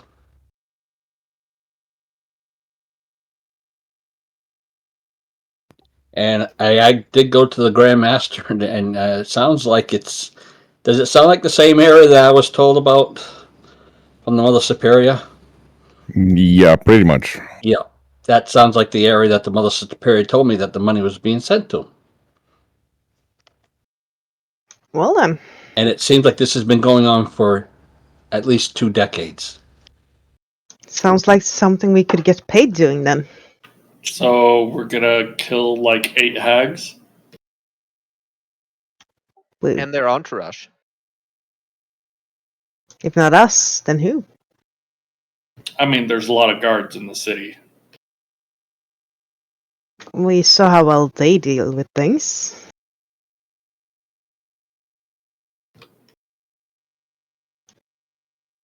Almost lost their whole city to zombies. Had their keep infiltrated. How do you Yeah, get inside a castle? but the lady on the golden throne. Well, we went was into a kinda mirror, not so helping. Yeah, but there's also the soldiers. Hmm.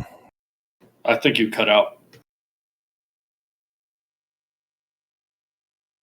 Who cut out? I thought Medor was still talking. Anyways, if we let them do it, we don't get paid. And I don't know about you, but I could use some pay. You always want pain.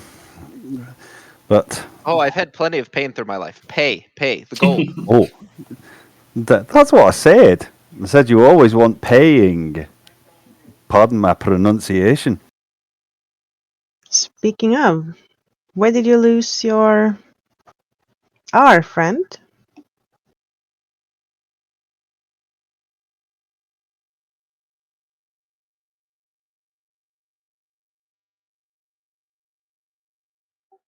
She's asking you about your Friend. friend. Our mutual friend, your special one. Aye, I know what you mean. Yeah, she said she had some business to take care of after we went to the temple.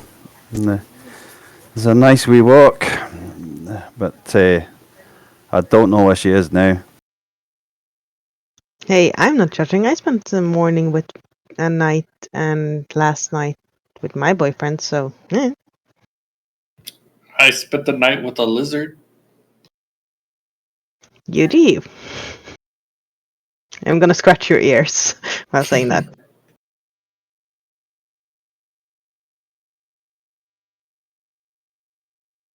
So I don't know how long Estrella's going to be, but I don't think we want to wait too long. No, but first we need to find the bounties on these things, because... And that's kind of your job, isn't it, Sarah?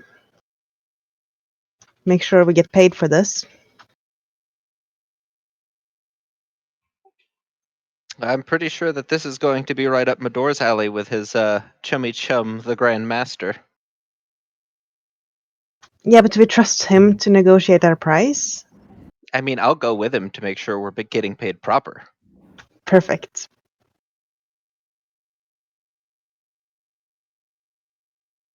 I suggest the rest of us just get ready, because we're probably going to go hunting.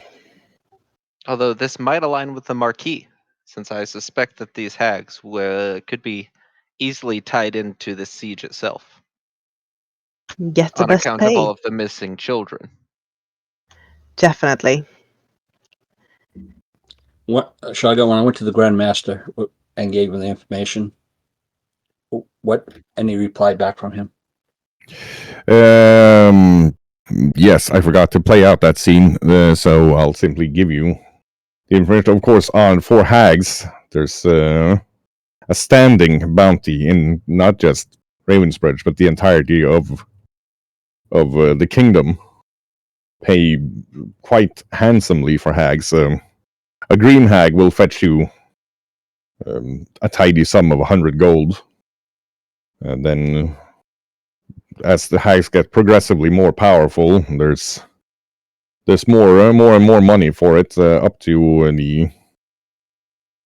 the night hags and the moon hags and the coven leaders will run you about 1,000 gold for one of those. I will be passing that on to Zara.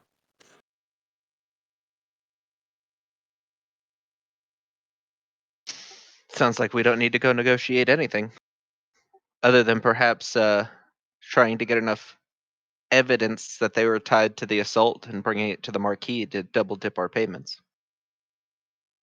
That sounds like a brilliant idea, and something we probably would do anyway.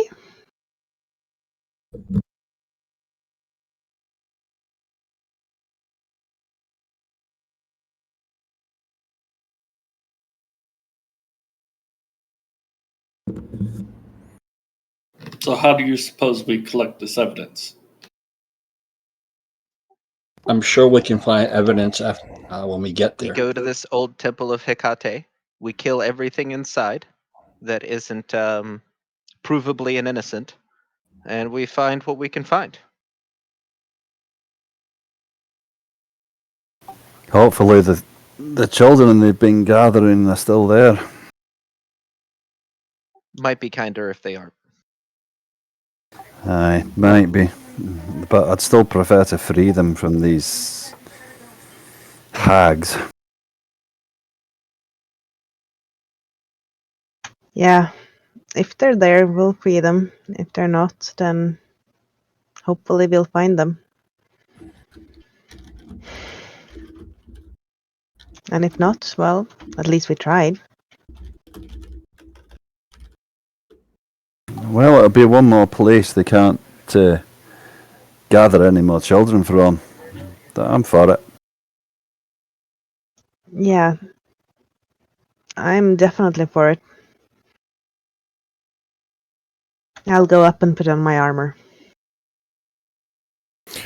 Perfect. On that note, we're going to take a 10-minute break so people can get coffee, do bio breaks, and make popcorn, that sort of thing. And we will be back with you all shortly.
And go.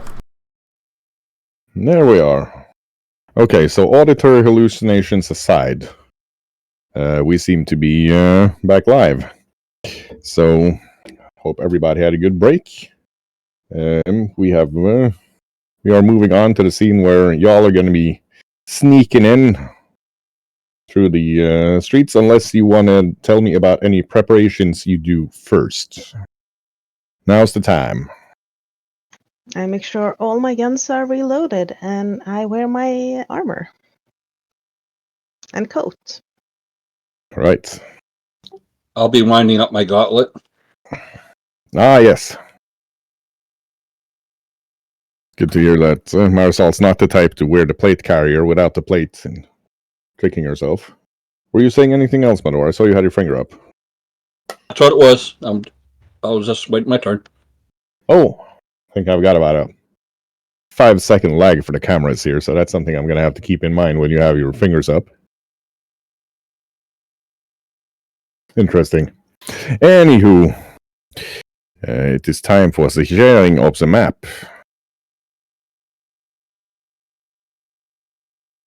I did drop some frames there a minute ago. It looks like it evened out, though. Excellent. Yes, red light district. Better to be dropping frames than dropping pants, I guess. Speaking of red light district,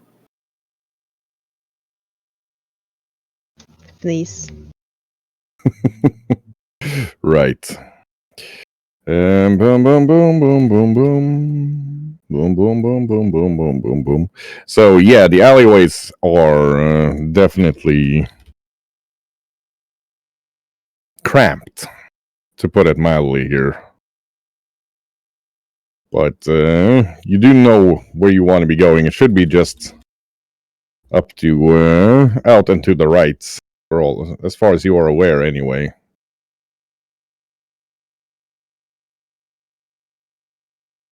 Hum, hum, hum, hum, hum, hum, hum, hum, hum, hum. So I don't know how you guys wanna proceed with that.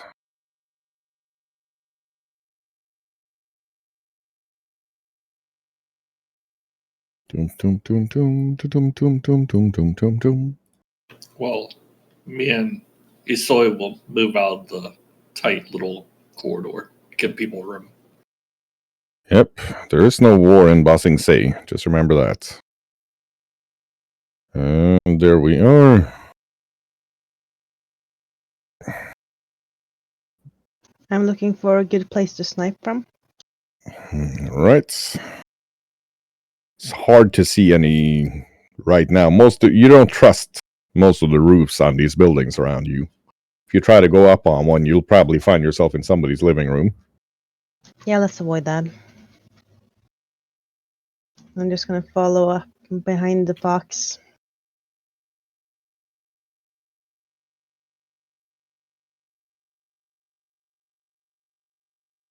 Dum, dum, dum, dum, dum, dum, dum, dum, dum, dum, dum, dum, dum, dum. How about Zara and Magnus and the others? Where are you planning on headed? Heading. I'll follow the group where they're heading. Yeah. Well, from Yep. what Can't Zara really see a lot. From what Zara can remember from the area, it should be over yonder and then over yonder. Maybe with some yondering in between. Oh, then I went the wrong way. Yeah, you're finding yourself in a back alley currently. There's not really a lot around you. Oop. A small dog trying to climb into my pants. Zara's going to move forward quietly. Yeah. I just bust open this door to see if there's a way through. You're gonna be smashing it open? No, I opened it. Yeah, Unless it is. It's locked. It's very much locked. Let's see. Oh, Zara, I will however, close that sees again. one of the guards she noticed before on the other side of the canal there.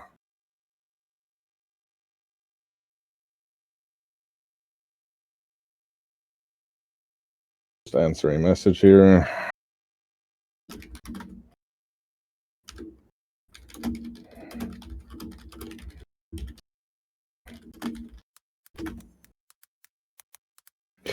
There we are. So that's one of the guards that Sara can see. He's kind of squatting over on the other side of the canal by some barrels behind a wagon there.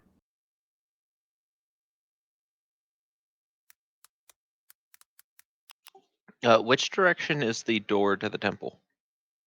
That would be to your northwest.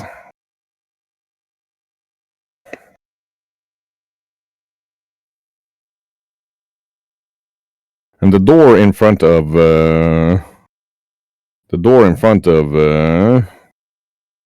Edamir is suddenly opened. And inside you see Estrella.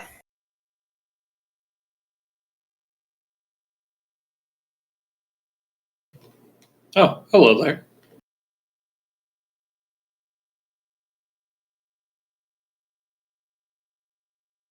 She's just being quiet right now, but she has opened the door for him.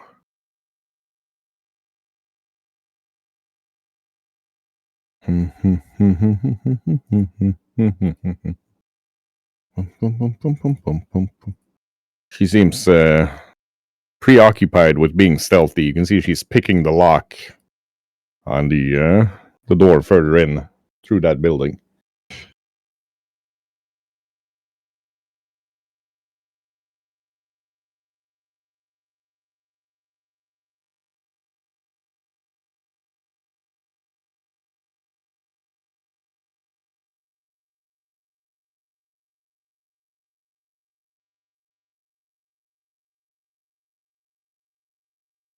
You hear Sara hears somebody further up. Can't hear what they say, but it's obviously a question. And the rat man's like, "No, I haven't seen anybody." See, kind of sits back down behind the crates, pulls out a smokeweed cigarette and lights it up. I would like to lean around the corner and look down the road. Right. So if we move Sarah out a step here, oh yeah, that's gonna be it's gonna be a lot more interesting things further up the road, not far from Sarah at all, maybe 50 feet. There's a Minotaur. It is out walking the streets openly now, kind of patrolling. She also sees where are you at, bro? Oh, thank you, Fancy Grounds, for freezing up. Let's hope that fixes itself quickly. It tends to do that sometimes. See, she can see at least two of these halflings running around, walking around with their swords, looking all tough, being all brave, like, "Oi, this is my street, you know. We're walking here. I don't want you coming in and stinking up the place." Type. Yeah. In addition to some of these gnolls seem more turned on and battle hardened compared to most gnolls Zara seen. Oh, what she's noticing with all of these things is that they have the sort of glassy-eyed look she recognizes as somebody who's completely dominated by hags. Like these people are not acting of their own free will, but the time where you could break the enchantment on them has passed a long while ago. And standing up on the corner, Sara recognizes one of the lesser hags, a green one, commanding the dominated people she can see right now. So I was going to sneak back to the group. I see 2 gnolls, 2 minotaurs, a handful of others, 5 in total, as well as a hag. Don't feel sympathy for killing anyone out there. None of them are savable. Sounds Hollow like a good place puppets. to start then.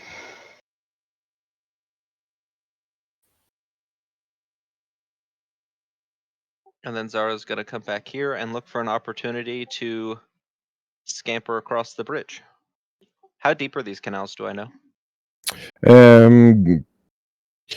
You're pretty certain these canals are pretty deep.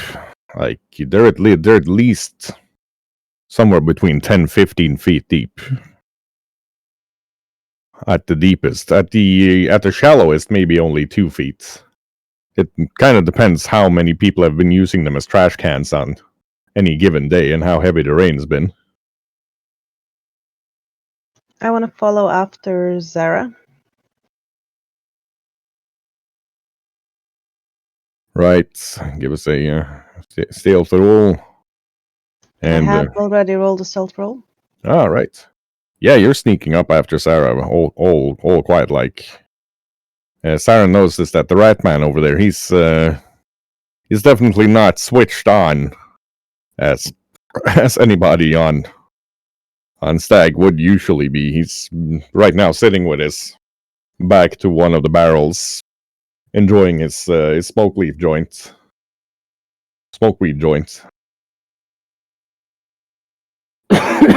Looking pretty distracted.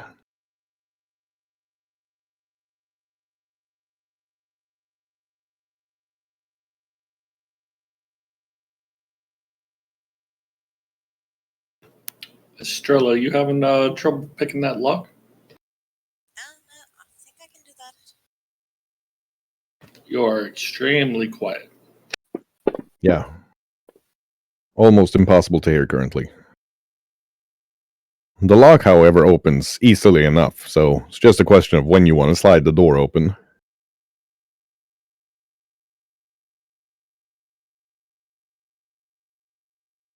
Let's hope Estrella can fix her sound setting while we're getting going.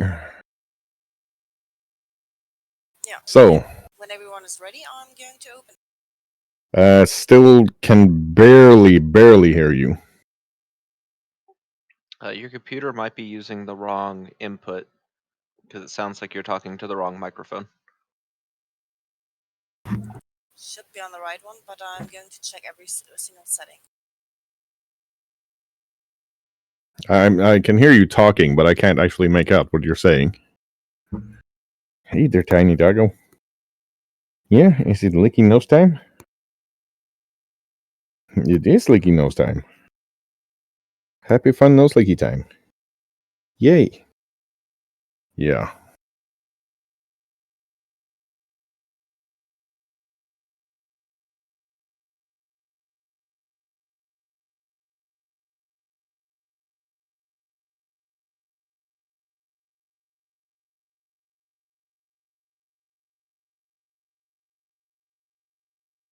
Doom. While she's fixing that, I don't know how you're planning on starting the ball. I want to wait till everybody is in the positions they want to be in, and then I'll step up and shoot at the rat. I have no idea what's on the other side of this door, so... Magnus puts his hand on Mado's shoulders and said, I hope you can see better than I can, because I can't hardly see anything at all.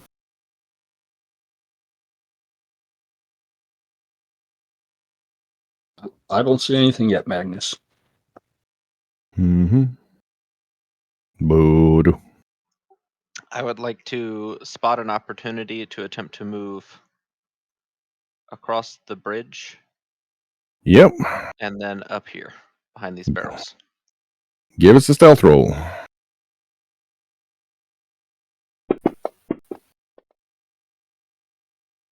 You do manage to get up there without getting spotted.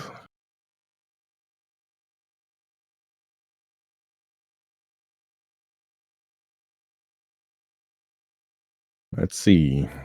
How's Estrela's sound now?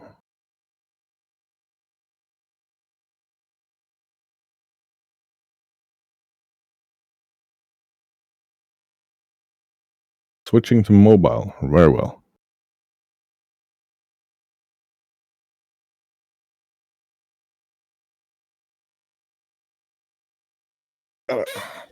Small dog in my lap I'm trying to make comfortable, so might as well. Yeah, Zara can also see a lot more people moving. They seem to be actually out and prowling, expecting trouble if you were to hazard a guess.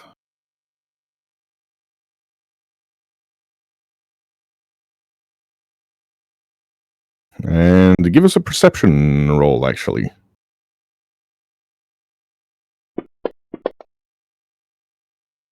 Oh, yeah. Down in the canal, Sarah notices something large with a lot of tentacles swimming around.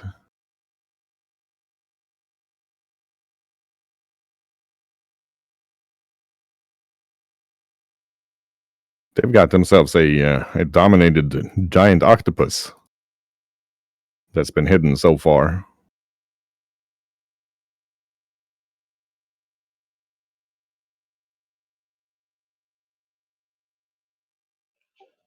Probably too dark for me to try to signal Marisol, huh? Depends on whether Marisol can see in the dark or not. Marisol has goggles of night vision. In that case, you can signal Marisol. I'm gonna like hold up one finger and then point down at the water. One thing in the water. Okay, and I'm guessing it's something huge and bad since you bother actually telling me about it. I just signalize you back to Seldom to show you that I saw you. I'm not really sure what's going on, but I saw you and I know there's something there. I would like to grab this rat folk in a headlock and prevent him from making any noises while I squeeze him to death. Yeah, you need to get like a hand sign for like Japanese comic book monster in the water type thing. All the puns for this map being named Red Light District. Well, let us see. That is actually a critical for Zara. So I'm gonna say you do manage to grab and squeeze before he can make any sound, but he is gonna be fighting back for sure.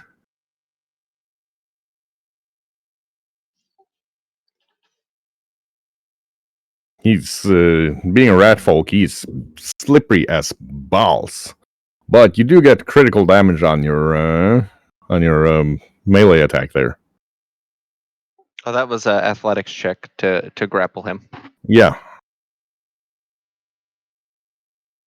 So he is being actually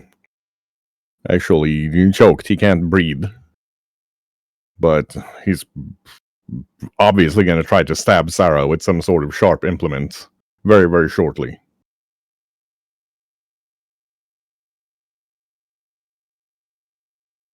And that is going to be, well, probably pretty soon. Going to be noticeable. Depends on what kind of. Let's see.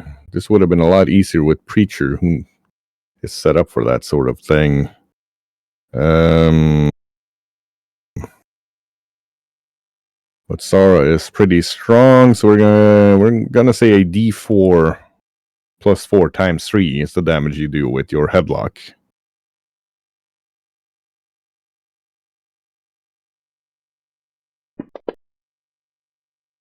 Damn. Well, he definitely ain't laughing. Well, he couldn't because he's being choked. Anybody else gonna do anything, or are you gonna wait for Zara? I'm currently waiting for the door. How high are the railings on that bridge? About 2 feet. So I can sit on my knee on the bridge there and look out of the water and look out of whatever's up there? You should be able to do that, yes. So I'm down. I'm on one knee, looking out and seeing where everything is, and people should be able to get past me over the bridge. Yep. Give us a stealth roll, though. Sure. Oh, yeah. Marisol manages to get over there without being spotted at all. I'm gonna aim at the hag and be ready to shoot her with the name. Right. The rat folk is going to be fighting back against yes.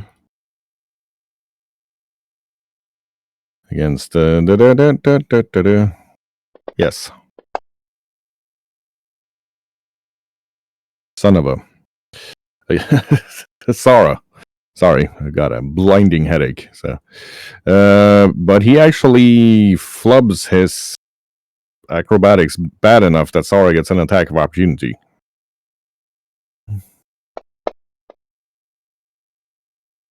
That's another 8. That's another 8. And as he couldn't get loose, he's just going to try to bite her. That is a miss. And another miss. He's just gnawing on her armor, not able to get through.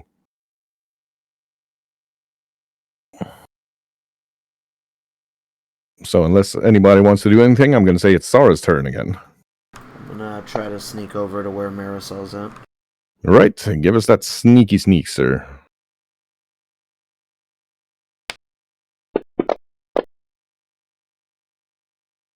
Right, Iodi also stealthy, just pitter-patters over quietly as the rat folk falls to the ground, lifeless, having been choked out by Zara, who's put I'm her... gonna try to cautiously move up with crossbow at the ready so I can see something. I don't see anything other than Magnus right now. Right. Magnus is going to creep out of the alley entrance with his bow ready. Right, give us... so, Mador, are you moving there or are you moving further up? I'll move up as much as I can till I actually see targets. Right, okay. So, in that case, you want to probably be moving out. Here, at least. Okay. Do you need a stealth roll for me? A stealth from you and Magnus, please. Ah, yes, the full plate wearers. It's at this point things start going pear-shaped as the Minotaur turns around and goes, Rah! And we are over on to initiatives, starting with Zara.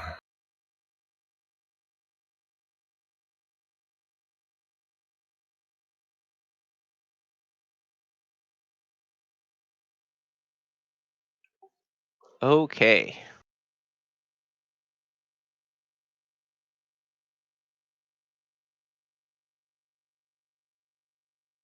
Right, that is going to be a 10-foot jump. Zara has assurance and can just make that jump whenever she feels like it. Well, in that case, she probably feels like it and jumps. Up to the hag. Yeah. Guess I should not be surprised. I'm going to do my esoteric lore on this thing.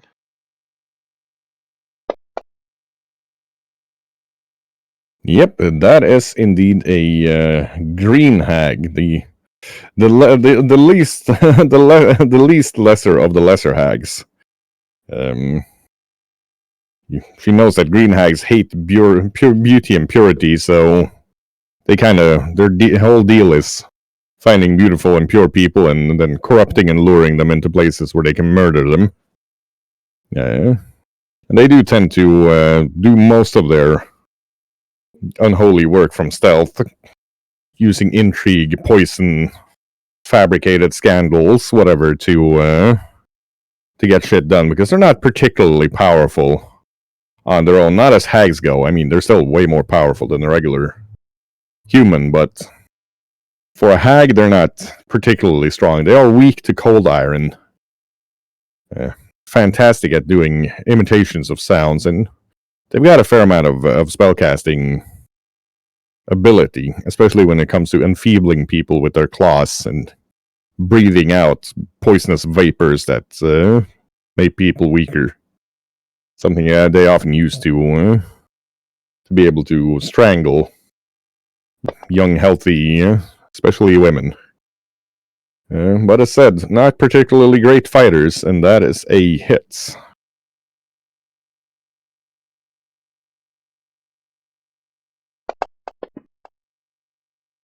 For 27, dang. Yeah, that hag definitely knows she's been smacked.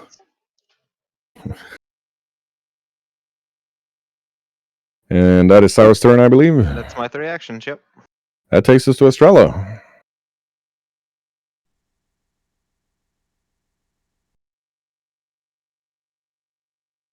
Estrella seems to be having some mic problems today, but we'll just have to find a way to work around that. There is something called, text.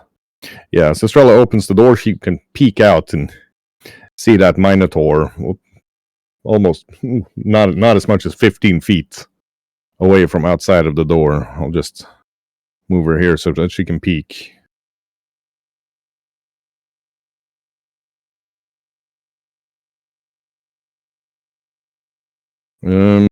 Give us a stealth to see if it's seen you.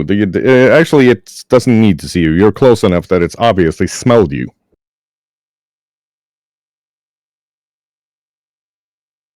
It is sniffing its way towards Estrella, going.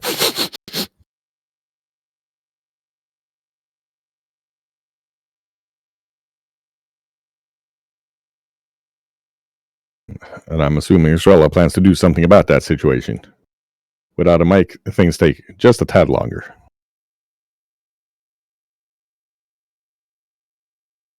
Jumping over to Zara. Okay.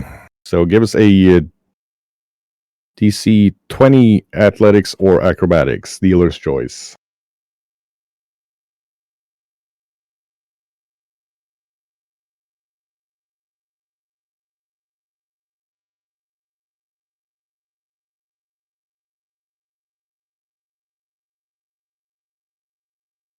+2 is nice, but I'm going to need to see a dice roll.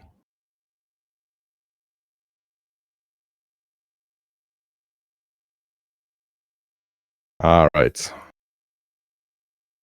All sorts of issues. So there we are. Oh yeah, Estrella just flies smoothly over the canal, as if this is something she's been training for her entire life. That's 2 actions, leaving her with 1.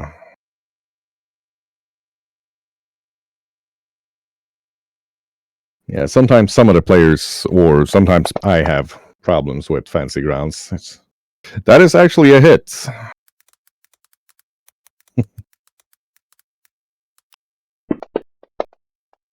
Love the fact you guys have gotten to the point where you're hitting on a 2 on the dice. Let's see. Yeah, this hag is already quite severely injured. Fancy Ground has its days when it feels like doing things, and it has days when it feels like not doing things. One of it acid damage. Gotcha. That takes us to Yodi. I guess I can't just walk straight over there. I'm gonna say that's probably 25, huh? Yeah. Gonna agree on that. Unless you want to jump it. And Yodi, if I remember correctly, is not known for his athletic ability. I'm not much of a jumper. Alright, I will cast a nice little fireball over there in the back corner by that knoll.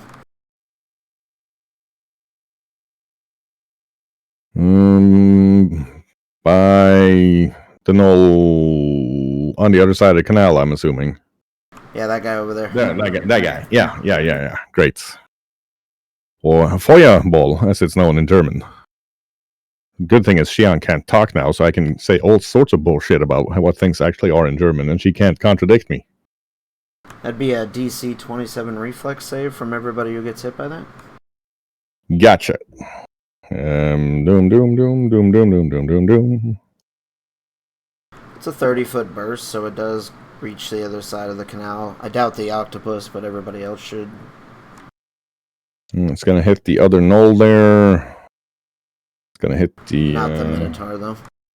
Hit those guys. It's not hitting the octopus, no, because it's still underwater. Yep. Roll your damage, sir. Roll your damage. That's a lot of boom. And an acceptable roll on a 66. Let us see. Doom. Let's see. 1 null. 2 null. 3 null. Let's see. Plus a Minotaur.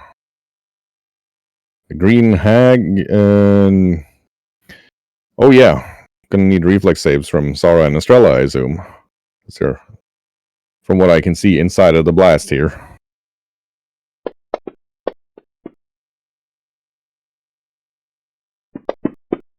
Get rid of the measurement, but I can't seem to. I don't think that's mine. That is my bad. My own bad. Right, the hag is the only one that kind of gets away from that well is the halfling, or the two halflings who are pretty agile.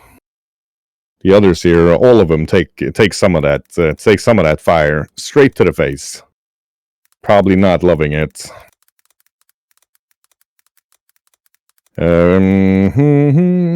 Nope, not. Where even are you right now? Oh, there we are. Yeah, that thing is going to come in later. So, Marisol.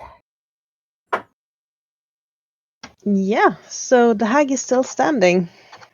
Yep, I was aiming at her. that you were. That's a critical.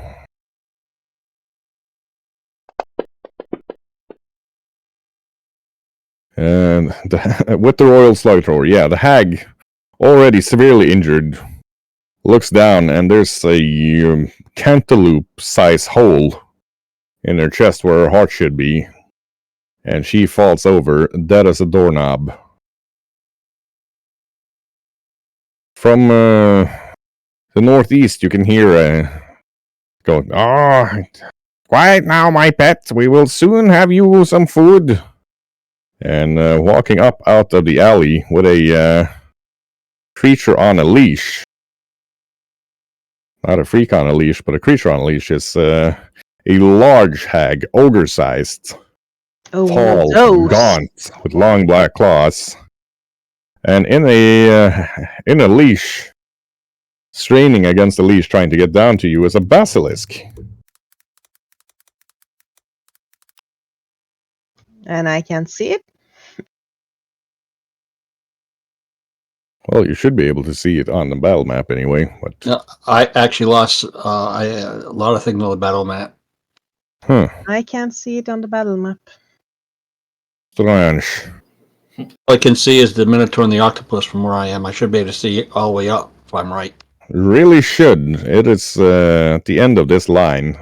You should have line of sight to it, but for some reason you don't, because this map is being weird.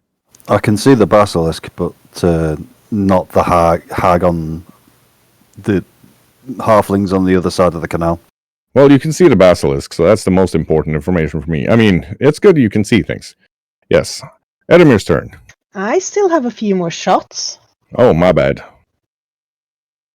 So, even if I can't see the basilisk on the map, I should be able to see it, right? Yes, indeed. Well, I'm shooting that.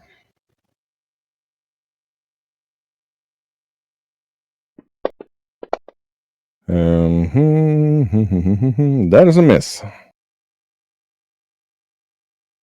It's a shot. That was my turn. Careens off of the basilisk. On to Edamir. Okay, not knowing what's out here, I'm gonna try to stick my head out. Right.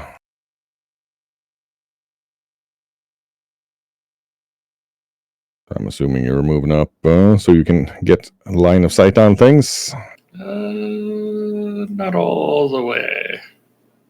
I'll stick my head out and be like, but I will cast Lightning Storm. Oop, I did not mean to drag that. Yeah, I'll cast Lightning Storm. Ooh. There's a lot of enemies. We'll target the giant octopus. Gotcha. And what is the save for the lightning storm? Basic reflex. Yeah, and this thing's in water, so I'm gonna say it's gonna have some penalties to that. Lightning storm definitely hits it. Roll your damage, sir. Yep, this thing's being it's not quite calamari ready to serve yet, but it's been singed pretty well by that lightning storm. And then Shoy will come out here. Right, I cannot see you trying to move him, but I'm assuming you want him in front of you. Yep, in front. Come on, fancy grounds. Yeah, it's rubber banding. Yeah, game, why you... and then I go. What in the hoo-ha is going on here? There we are. Man. Fancy Grounds is giving us the old runaround today. That's Etroy out. And his second move just beat a move right there. Gotcha. And that'll be my turn. That takes us to Magnus. I'm going to need a DC 20 Fortitude save. Because the Basilisk is in your line of sight. Do you want Esoy to do that too? No, it's a start of turn. So some of you all were lucky enough that it came out during.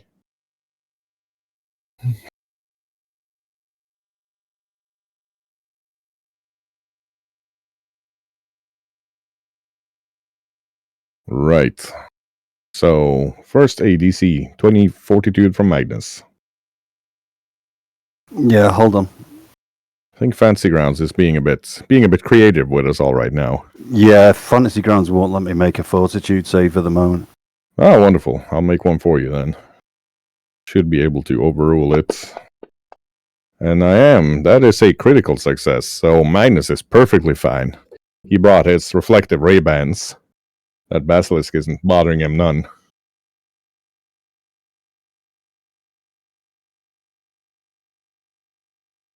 And then Magnus can take his turn. There we are. Okay, Magnus takes a step so that Mado's got room to work with, and then takes aim at the nearest Minotaur with his bow. Gotcha. Oh boy. That is definitely maybe a hit. Let us check. I'm pretty willing. Oh, that is a critical, yes. I was about to say, I'm pretty willing to bet that's a hit. And he hits that Minotaur bug good. It is severely injured from that longbow arrows standing in its chest. Okay, Magnus is going to take an action to put his bow away and draw his shield and grieving blade. Gotcha. And that is his turn. That is indeed his turn. Over to the gnolls. It's coming. This gnoll here is just going to move up and try to slash Zara in the face with its scimitar. Every dog has its day, I guess. That is a hit. Or every hyena has its day in this case. That is a hit for 9 damage. Noel here is going to move down onto the bridge. Some weird line of sight issues going on, but it's taking a shot at Zara with its short bow. Zara? Did I say Zara? I meant Estrella. Estrella dodges this no matter what. Another one comes running up here. Nyah! Tries to slash Estrella. But it's Zimitar. That is a miss. And a fourth, previously unseen gnoll is going to move up. Did you see Estrella's comment that she would like to redirect the blow towards the other null? I'll need to know what kind of skill she has that can do that. But I'm a big fan of the idea. And the last null Sidestep.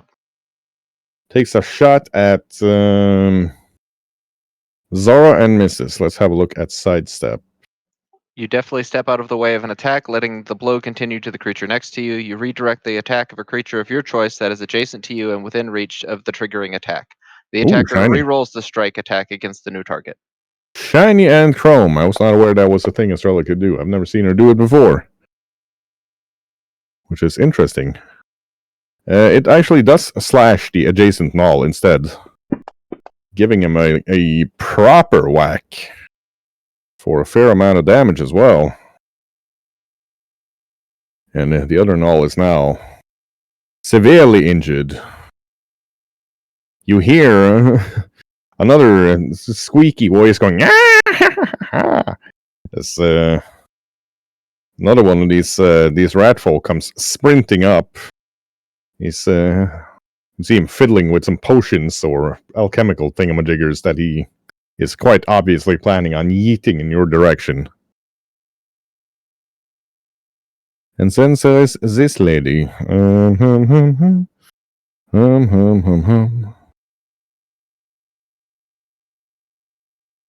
is moving up here. See if we can find a picture of this beauty. If Fancy Grounds will allow me to actually move her. I forgot to have the image ready. Good thing. If things work, it should be very easy to do. There we go. Another hag comes running out of the alleyway. You can see that she's started peeling her skin off. And just muscle and sinew is getting visible under there. And it's now Mador's turn. Well, I can see the basilisk from where I am, even though I can't. You do actually not have line of sight to the basilisk, because there's a corner in the way. I'll move up to the corner. I'll move 5 feet to the corner of the bridge. There we are. Now you can see the basilisk. Shoot the basilisk with my crossbow. Gotcha. Fortitude save too? No, only if you see it at the start of your turn. It's very specific about that as well. So here goes my roll. Man, it is stuttering like crazy right now, but yeah, that is a hit. Fantasy Grounds is having a bit of a stroke. Yeah, I'm not having any troubles with Fancy Ground. No, I am. Fantasy Grounds needs a bondulance right now.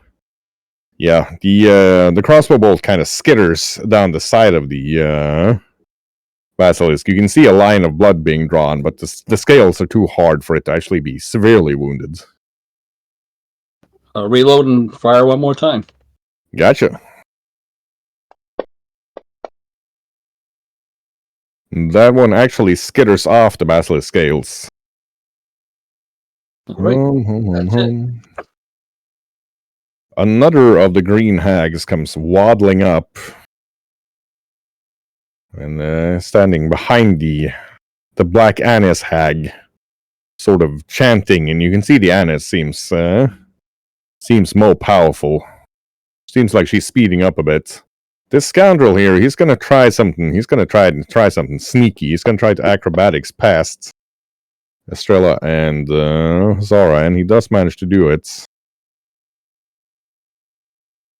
And then he's gonna try to backstab Estrella with some sneaky backstabbing. That is a big old miss, though.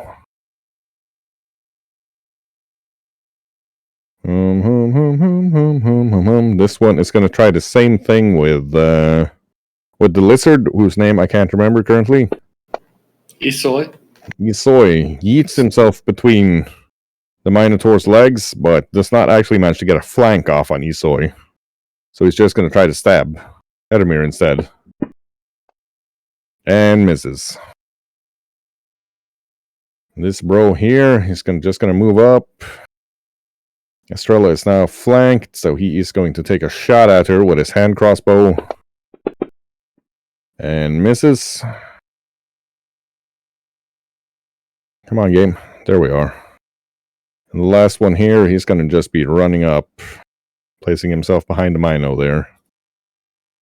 And the octopus. And the octopus has reach, so it is just gonna try to grab Estrella. It's a fun, happy fun time for grab Estrella these days. But for Estrella, that is a hit.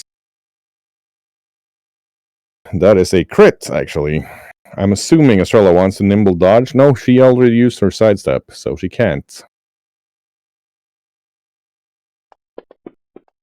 So that is going to be 40 bludgeoning damage to Estrella, and she is grabbed by the giant octopus as well.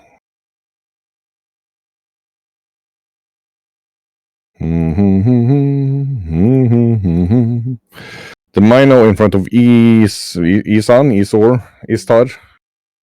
just gonna be trying to smack it with its great axe. That is a... Is that a crit? I think that's a crit. It could be that that's not a crit. That is not a crit, but it is a hit. Smacks the lizard for 11 damage. And then it's gonna snort and clomp its hooves. And I'm going to need a, let's see, intimidation versus will. What's the will up on this lizard? It is 20. Pretty damn good, actually. Yeah. The Minotaur scares itself, trying to intimidate the lizard, and it's now frightened one. The other Mino can't really get past, but it's very bloodthirsty, so it's just going to move up here, cluster up with the rest of them, and that takes us all the way around to Zara.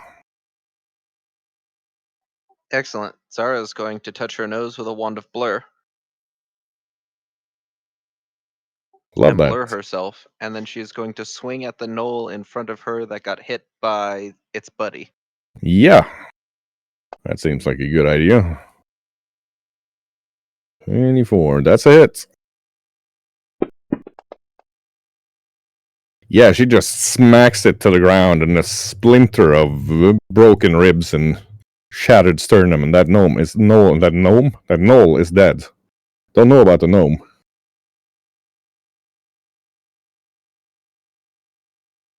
And I believe Zara has one more action.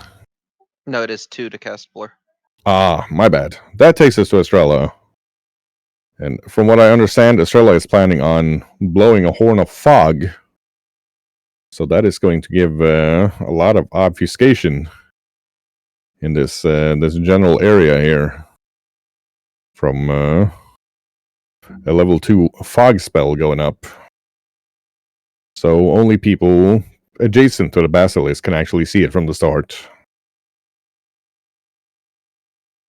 And that... And me, if I was line of sight, since right, I can see yeah. through. Yeah, you can see through fog, so you also will be affected by it. That takes us to Yodi. So that, like, fog, you can't see through it or anything like that, right? That's correct.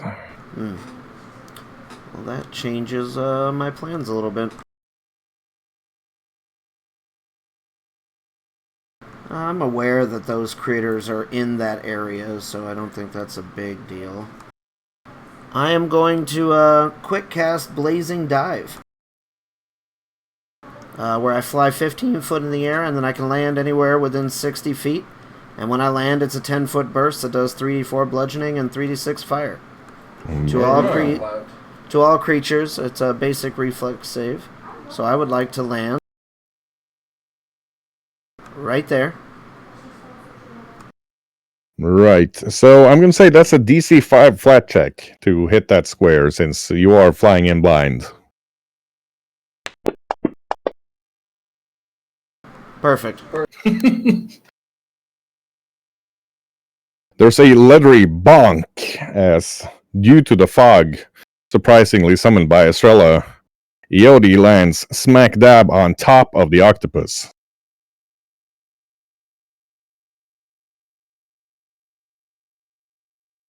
What was that, a 10? So it's going to be the son of a fancy grounds. Son of a fancy grounds, yes. The octopus, however, takes itself a good bonking.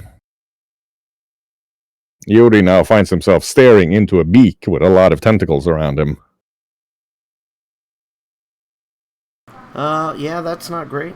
I suppose instead of what I was going to do, I'll use my remaining actions to dimension door out of this place. And I'll be next to Zara. In front or in the back? To the left of her over here. To the left. There we are. Gotcha. And that'll be my flubbed action. Okay. Is that 4 actions? Nah, you had a quick cast. I quick cast it, bruh. Yodi's looking at the other magic users, going just like, get good, and then he free action casts himself a spell. The basilisk is pretty pissed off, because it's in an aura of what it considers to be bullshit. So it is going to hold its action, hoping that its owner can deal with whatever is going on. And that takes us to Marzal. Yeah. So it looks like people have control over that Minotaur there. I can no longer see the basilisk. So I will shoot at the red-headed dude that's trying to stab our resident rogue. Yeah, the naughty halfling. Yes, naughty.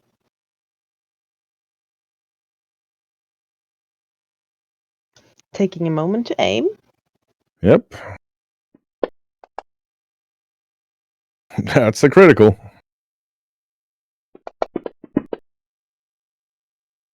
Yeah, he's trying to backstab Estrella, but as he gets up just a tad too high, so Marisol gets a shot, she just sends one of those slugs into the back of his head, and he is gone.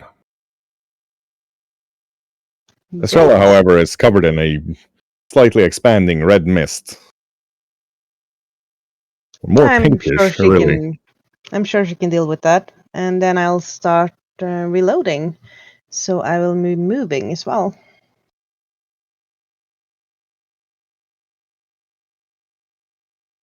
Behind those... yeah. Yep. That's one of my turns reloading. Right. Or one of my actions reloading. So is that your entire thing, or? I aim, I shoot, I start reloading. Yeah. Right. That's my 3 actions. Let's have a look at this lady, because she probably has ideas about how she wants things to go. Well, no, actually, the Annis is not really good at doing that sort of thing. She's just going to take her pet and fall back out of the fog for now. Takes us to Edamir.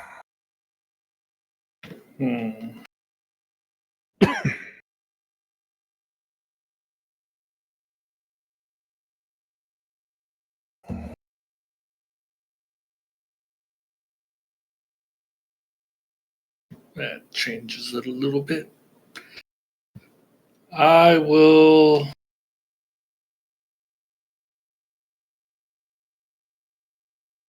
sustain my lightning storm on the Minotaur in the back with the Knoll and the other guy in front of him. The Knoll and the Green Hag. Yep, and the lightning bolt will come down, and it's a 5-foot burst, so those 3 reflex saves. Gotcha. Roll your damage, sir.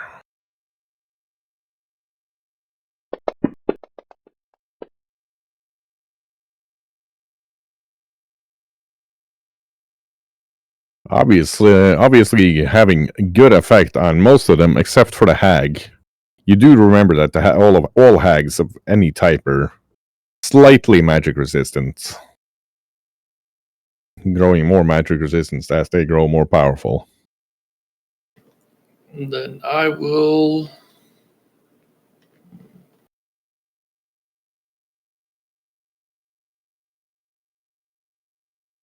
Let's see here.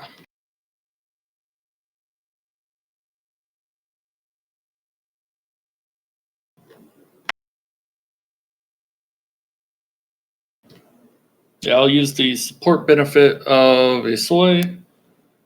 So he hisses and changes color swiftly in iridescent clash, overwhelming my foes in avalanche of shades and hues. Till the start of my next turn, each time I hit a creature within his reach, the creature is dazzled. So I will then cast Slashing Gust on the Dashing guy and the Minotaur. Okay, so Iso is just going full disco bowl. Yes. Very well. So to hit on the Dashing guy, which is a miss, That is actually a hit. and the Minotaur. I gotta check the Minotaur's armor class, but I think that's a hit as well. That is a hit on both of them.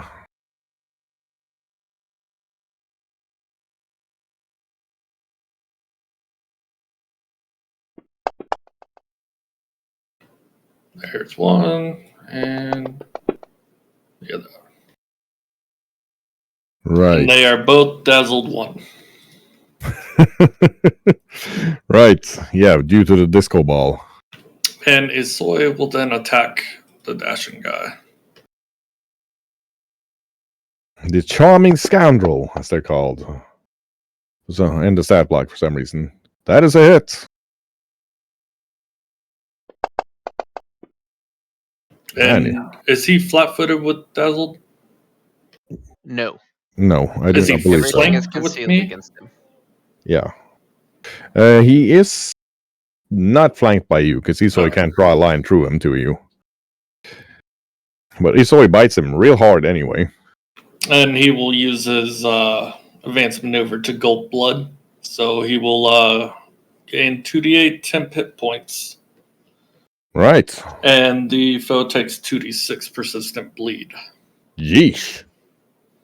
Okay, so he's just drinking the halfling's blood. Yes. You certain you guys are the good guys? I've at no point ever claimed to be good.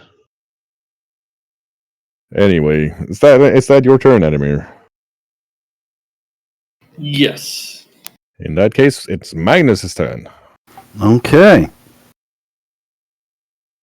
Magnus steps up next to Edamir, flanking the charming scoundrel, and goes skywards with the grieving blade and trying to split him in half. That's a critical.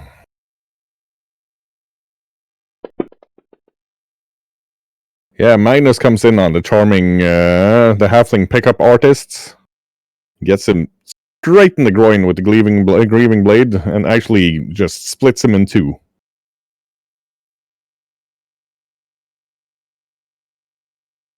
One saber right to the balls. That is 2 actions. You do have a third.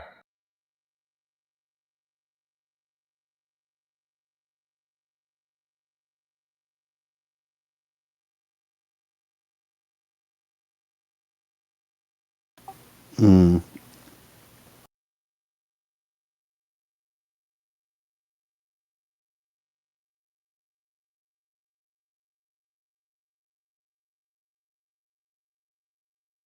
Okay, Magnus is just going to step up as close to the Minotaur as he can get. Alright, so that'll be next to the lizard. Yep. There we go. Okay, shiny and or chrome. And that was Magnus. It's now the Knolls. The one here is going to... Estrella is flat-footed because she's grabbed, so it's going to try to slash her with the scimitar. That is a miss. And another miss. This one is going to just fall out of the fog, not really able to see what's going on. And the last one here is going to stay put because it can't see a dang thing. Estrella had a question for you in the chat.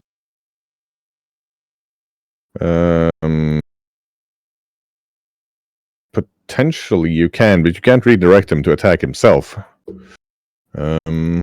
Although, yeah, you do have the tentacle. Let's have a look at the sidestep.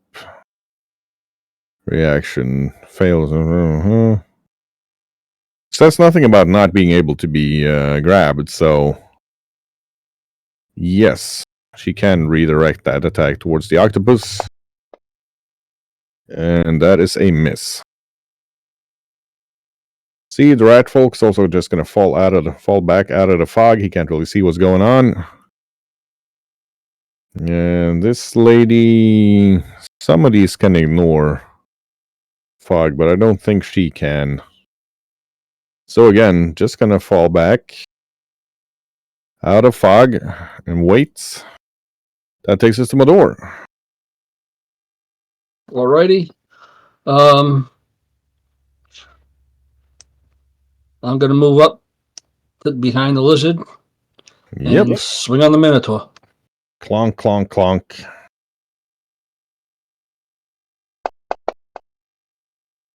That's a critical on the Minotaur.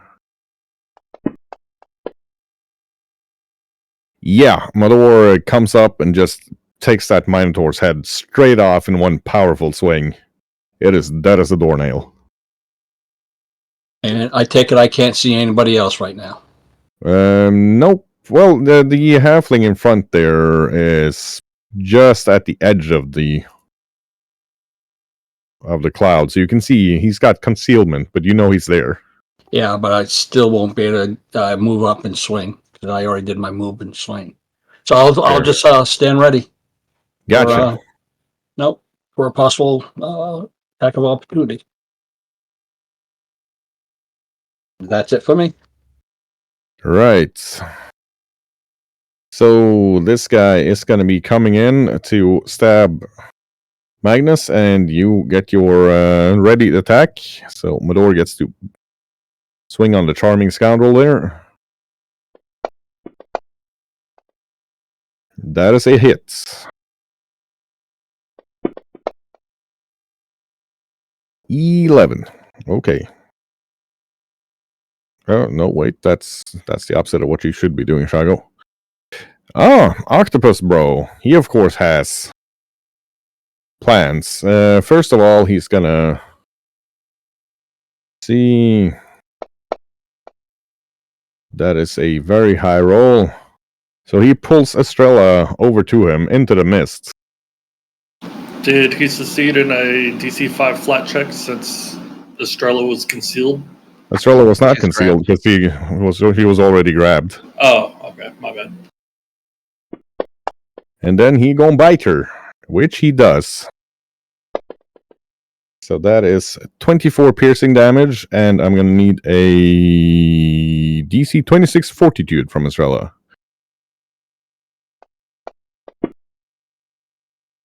She does manage to hold out against the brutal poison coursing into her, and I'm gonna need a DC 26 Fortitude because it is trying to constrict and crush her as well.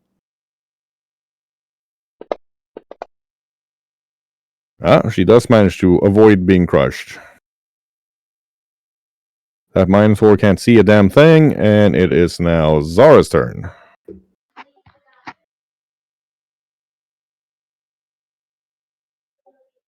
Okie dokie, I would like to bonk that knoll that is in front of me.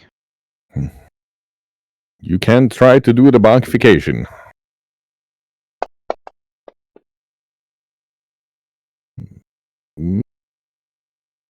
That's a hit.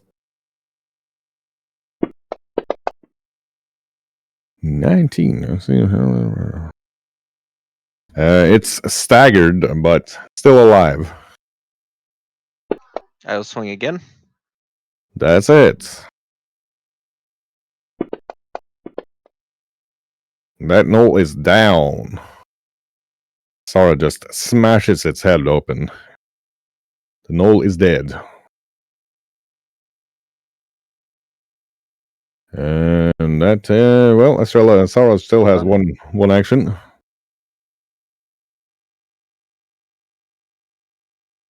Let me remove that knoll as well.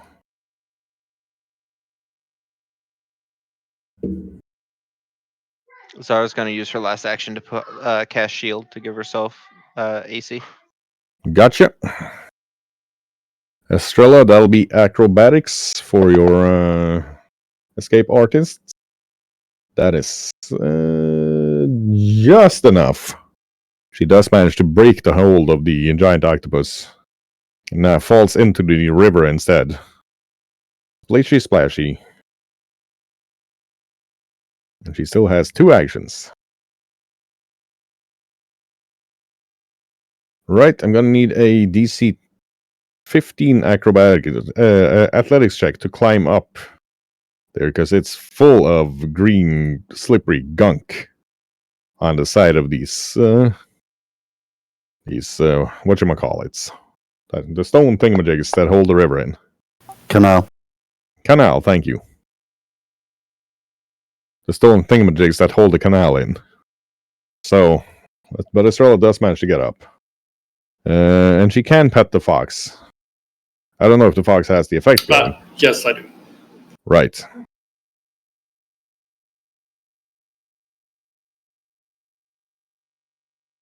And that takes us to Ioni. I don't know how much Estrella heals. You're going to have to tell her that. Sewer spell. Okay. I am going to step up to here. Gotcha. Maybe if Fantasy Grounds lets me. Yeah, it's. That'll be 14, Estrella. I gotta move you. Sorry. And then I am going to cone a cold through the fog cloud and hit as many things as I possibly can in a 60-foot cone. Very well. Which is basically everything. Yep. Roll your damage, sir. That is a DC 27 reflex save. Gotcha. That's a lot of damage.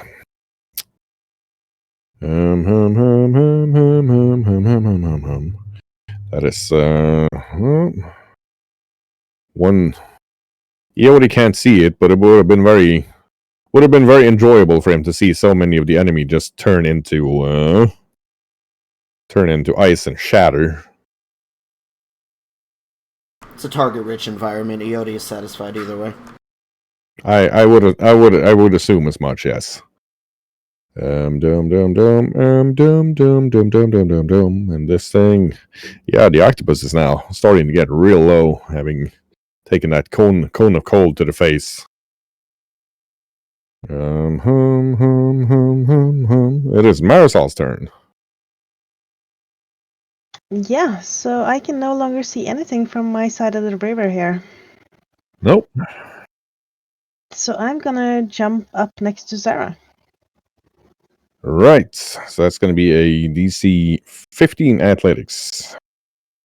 You do have a running start.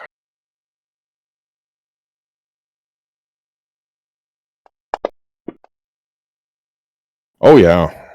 Marisol lands beautifully. All weapons reloaded because she did it in the air going over. Of course, with the full moon framing her from the background as well. The way Preacher usually does, but he's not here to hog the spotlight. So other people also get to look cool. Yeah, so I still can't see anyone as far as I can tell. Nope, that's correct. Thick, billowing fog is blocking your view of everything. Well, you can see the halfling standing in front of Magnus. I can't on the map. So, quick point. It's obscured, so you can see like the silhouettes of anything in the cloud. You just can't get a clear bead on anything. So it's a flat 5 to make an attack roll on it. Okay, but then I'm shooting the big honking octopus. Mhm. There's also a halfling in front of Magnus that you can see clearly, by the way. I forgot about him. Thought it was a player character for a moment. Yeah, but my problem, I can't see him on the map, so where is it? He would be here, but for some reason the map has decided that these very short railings are, impossible to see through. Yeah. Okay, then I guess he's mine. Well, he is standing there trying to stab Magnus in the face. I feel that's a bad idea.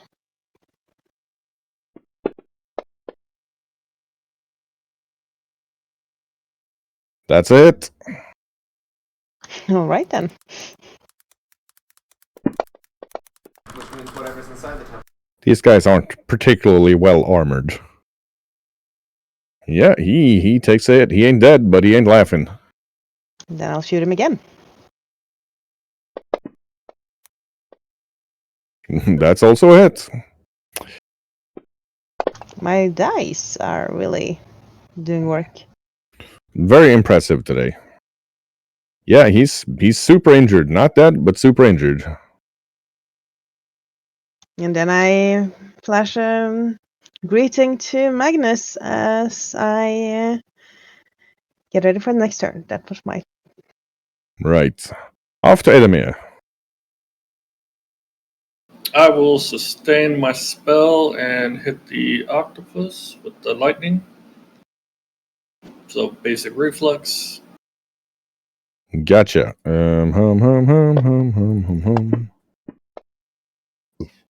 That is going to be double damage from the lightning. Yeah, seconds after the thunderbolt goes, you can see a fully fried octopus come floating down the canal. Tasty.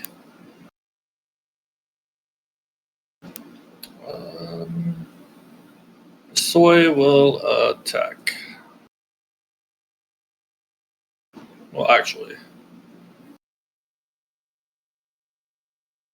I'll move there and then attack. Gotcha.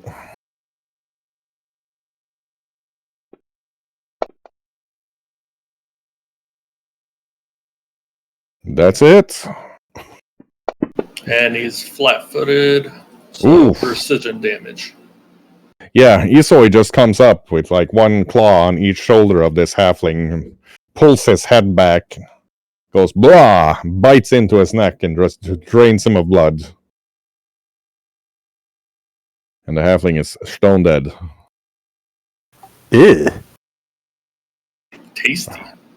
Otherwise, you can no longer see any movement in the fog, but you've heard a lot of people running over the bridge and seen a lot of movement over it, and you can hear a door slam further up.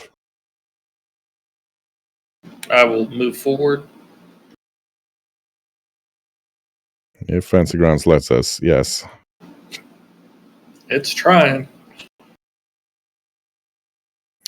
I picked this up as one of the flip mats that should be usable with any system.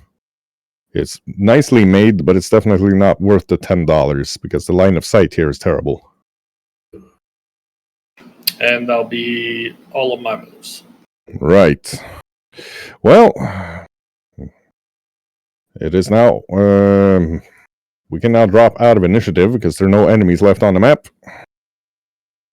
I know Estrella was planning on dismissing the cloud or the fog, so silence now reigns. You can see a lot of frozen statues from where Iodi dropped his cone of cold.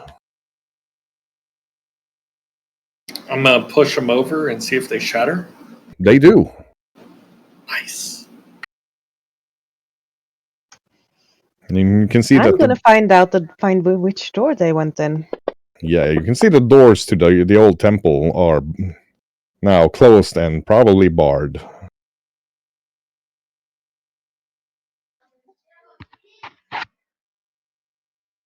I'm gonna step up to the doors and point at it. Right. And that is going to be a long-ass fight, so that will be for next Sunday. So thank you, everybody, for joining. Stay safe, stay healthy, and be well. We'll let Mr. Tulmar, our eminent streamer, find somebody to raid, because we have 9 minutes left of the session, and I don't think we're going to go into another big fight. Bye. Bye. Bye. Take care, y'all. Bye.